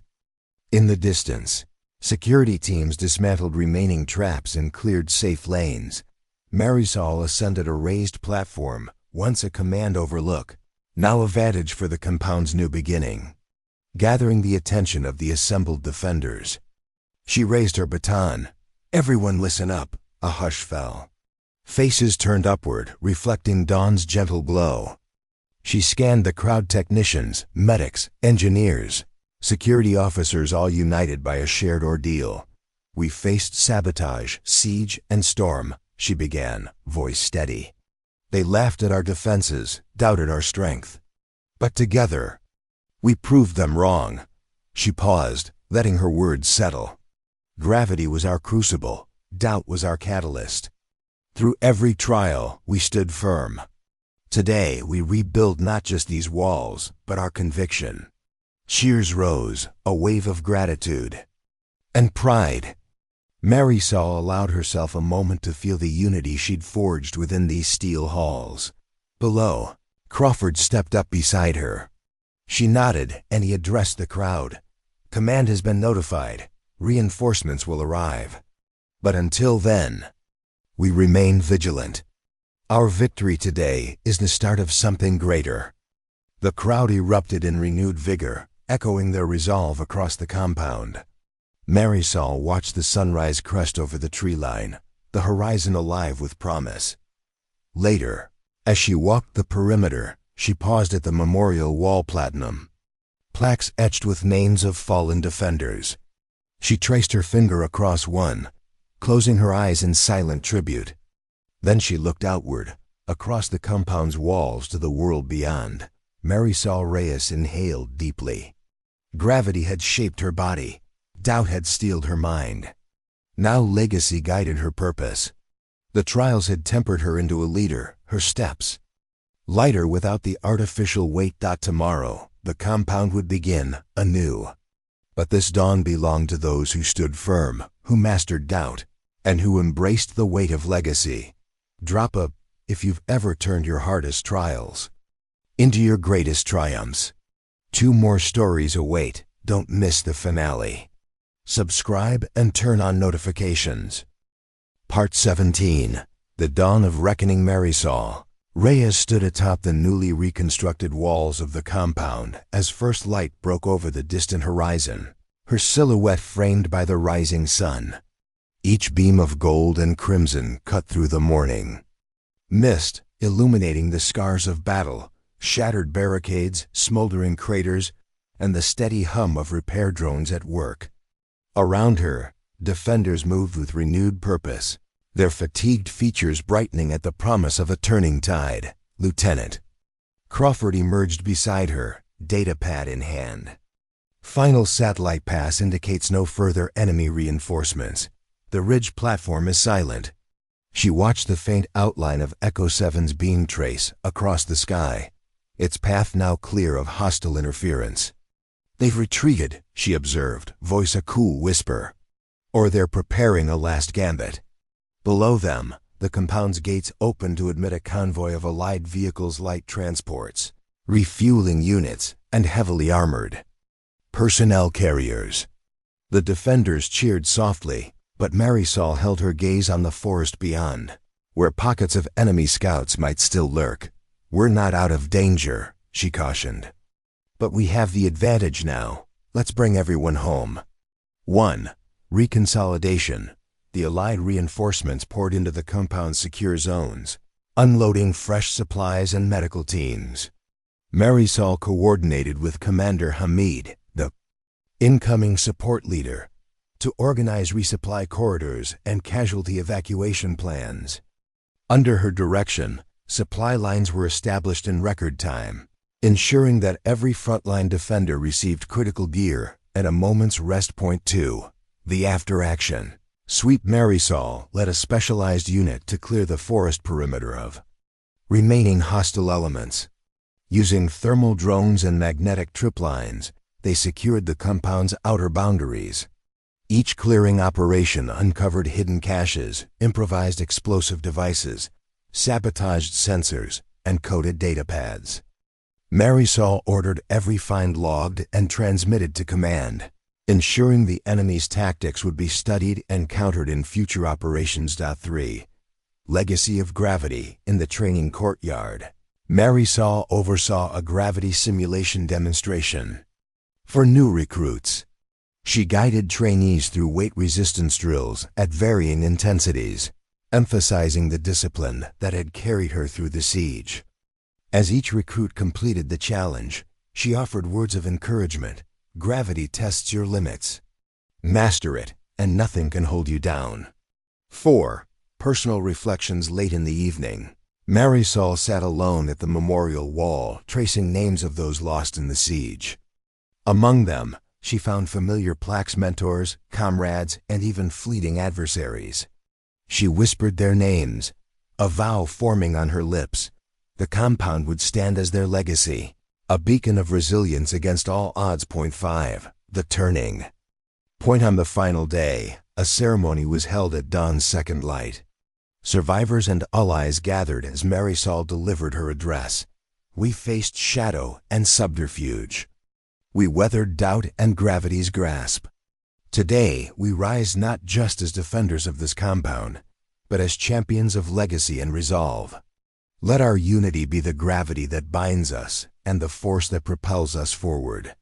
The compound's defenders responded with a unified cry, their voices carrying across the ramparts, a testament to the strength found in unity and the power harnessed from gravity itself. End of Part 17. Drop A if you believe your biggest trials can forge your strongest victories. Tomorrow, Part 18 explores the aftermath and the horizons that lie beyond this compound's walls. Part 18. Horizons Beyond the Walls. Marisol Reyes stood on the compound's outer observation deck, the morning sun gilding the horizon in molten gold. Beyond the high walls, the forest canopy stretched to the distant mountains, untamed and full of secrets. The siege had broken, the architect defeated, but the world beyond the compound's steel embrace had shifted forever. Lieutenant Crawford joined her, his gaze following the path of Allied transport shuttles lifting off with wounded and resupply. Crates. Command reports the battlefield is stabilizing. Our allies are consolidating positions along the perimeter. She nodded, arms folded behind her back. Rebuild efforts are on schedule, but I need to know what comes next. He offered her a data pad. Intelligence indicates multiple zones of conflict, former safe havens, now requisitioned by hostile cells. They'll test every weak point. Marisol's eyes narrowed as she swiped through the holomap's front lines, supply routes, civilian corridors. Then we prepare. The compound was our crucible, but the world is the next trial. She turned toward the main gate, where Veroid engineers had installed temporary launch tubes for reconnaissance drones. Each drone shimmered silver in the dawnlight, ready to scout the uncharted expanse beyond the walls. Marisol walked among them, fingertips grazing smooth hulls. "We'll send the drones to survey," she said, voice steady. "Gather environmental data, identify resource caches, map hostile encampments. We'll use every advantage gravity and technology can provide." Crawford watched her with respect. "Your leadership has galvanized the defenders. They trust you." She offered a tight smile. "Trust is earned in battle. Now we earn it in peace." 1. Reconnaissance launch. At first light, Marisol personally initiated the drone launch sequence. Each vehicle ascended in formation, cameras rotating to capture 360-degree scans. Thermal, multispectral, LiDAR, all streams fed back to the operations bay in real time. Marisol monitored every wavefront, annotating key waypoints for supply. And Threat Zones. 2. Strategic Outreach Pavilion. She convened a council, Allied commanders, civilian liaisons, and field analysts. She presented the drone data overlay streams of glowing hot zones, hidden water sources, and corridors still safe for evacuation. "We extend our shield beyond these walls," she declared, "but we must also know where to guide the lost." The council nodded, drafting plans for humanitarian corridors. 3. Training the next generation. Marisol returned to the gravity chamber, the very crucible that had forged her abilities. Recruits stepped into the control pods, experiencing gravity. Fields from 0.8x up to 1.5x. She guided them through drills, rapid reaction runs, load balancing maneuvers, precision baton strikes. Each trainee emerged honed, ready to protect not just the compound, but the communities beyond. 4. Legacy of Mastery. Inside the new Memorial Hall, a holographic plaque chronicled the siege, key events, critical decisions, and the turning point. When gravity-trained resolve prevailed, Marisol's baton hung beneath the projection as a testament. Mastery through discipline. Visitors left tokens, engraved slugs, patches, even data shards, honoring the lessons learned. 5. Setting out as dawn deepened to morning, a mixed convoy assembled, transports carrying traders, med teams, and security detachments. Marisol climbed into the lead vehicle, baton strapped at her side. She looked back at the compound's gates, once prison walls, now guardians of hope. She leaned forward, voice clear over the come.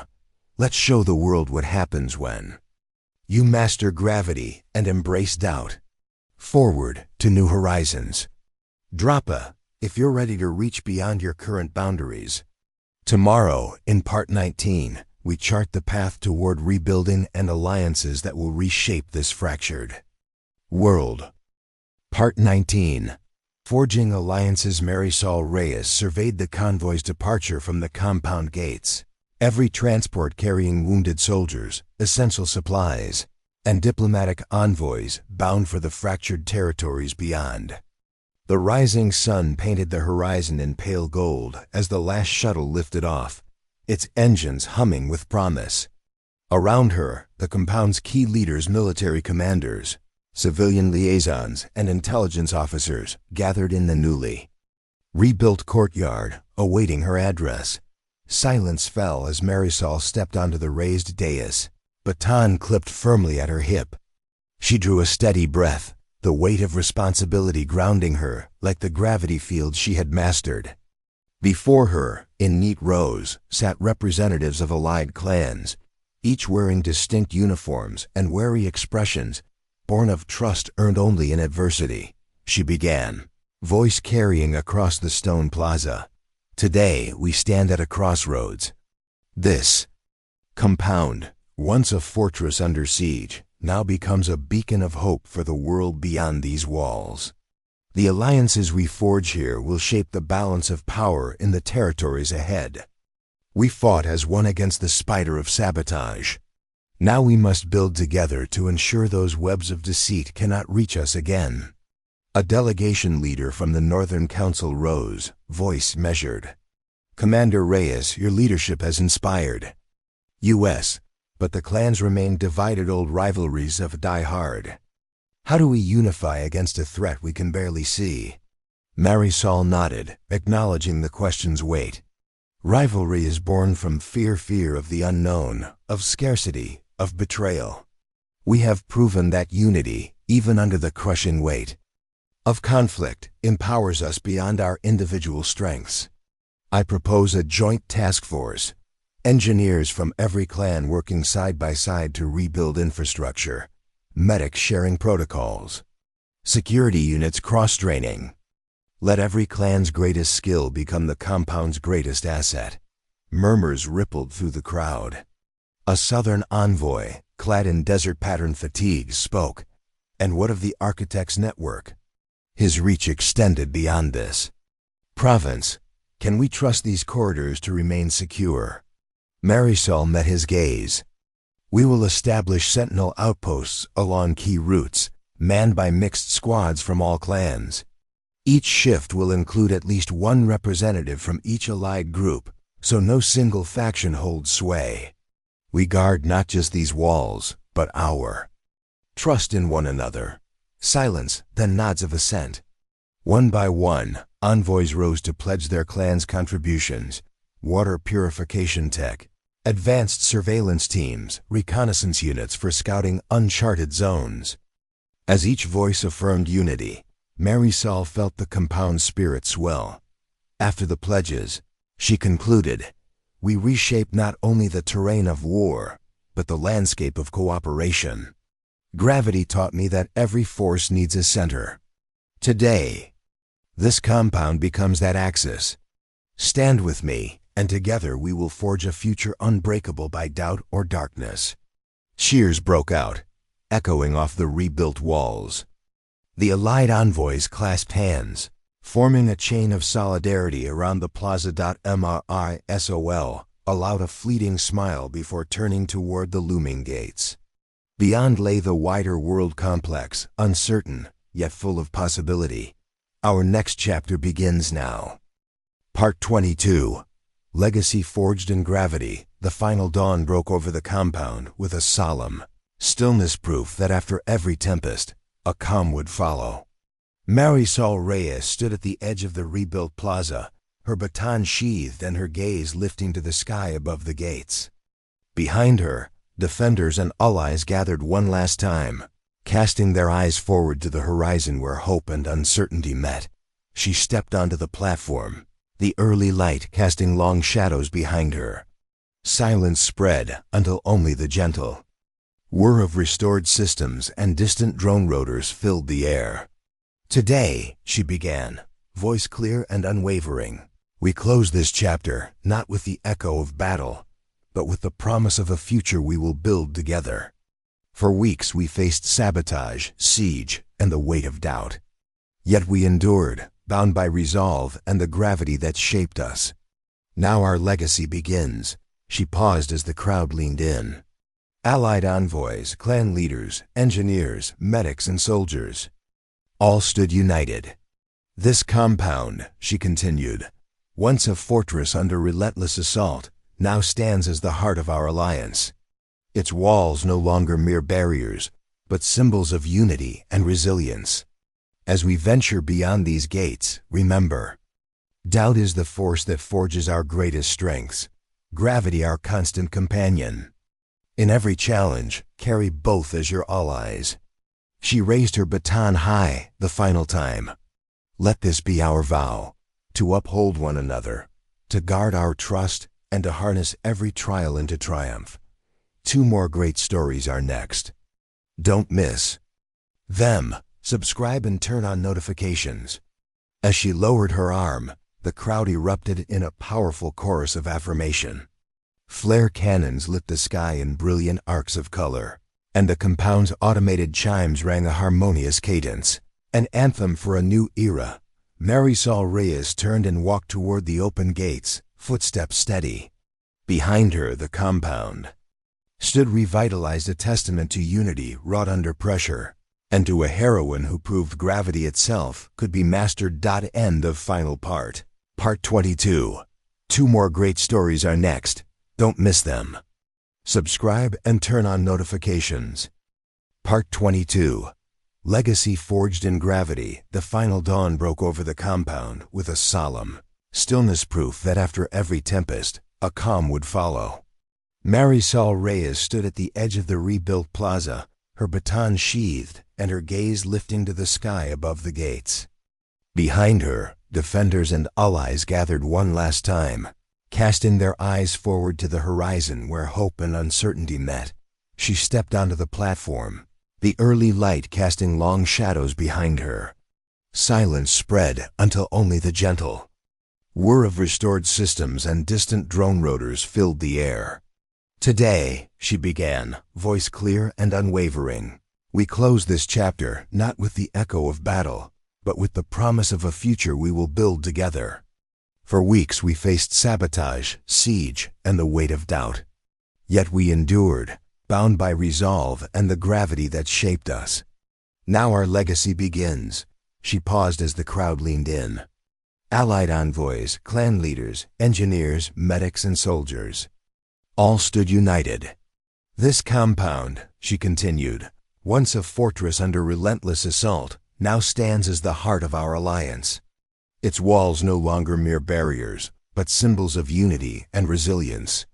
As we venture beyond these gates, remember, doubt is the force that forges our greatest strengths, gravity our constant companion. In every challenge, carry both as your allies. She raised her baton high the final time. Let this be our vow, to uphold one another, to guard our trust, and to harness every trial into triumph. 2 more great stories are next. Don't miss them. Subscribe and turn on notifications. As she lowered her arm, the crowd erupted in a powerful chorus of affirmation. Flare cannons lit the sky in brilliant arcs of color, and the compound's automated chimes rang a harmonious cadence, an anthem for a new era. Marisol Reyes turned and walked toward the open gates, footsteps steady. Behind her, the compound stood revitalized, a testament to unity wrought under pressure, and to a heroine who proved gravity itself could be mastered. 2 more great stories are next. Don't miss them. Subscribe and turn on notifications.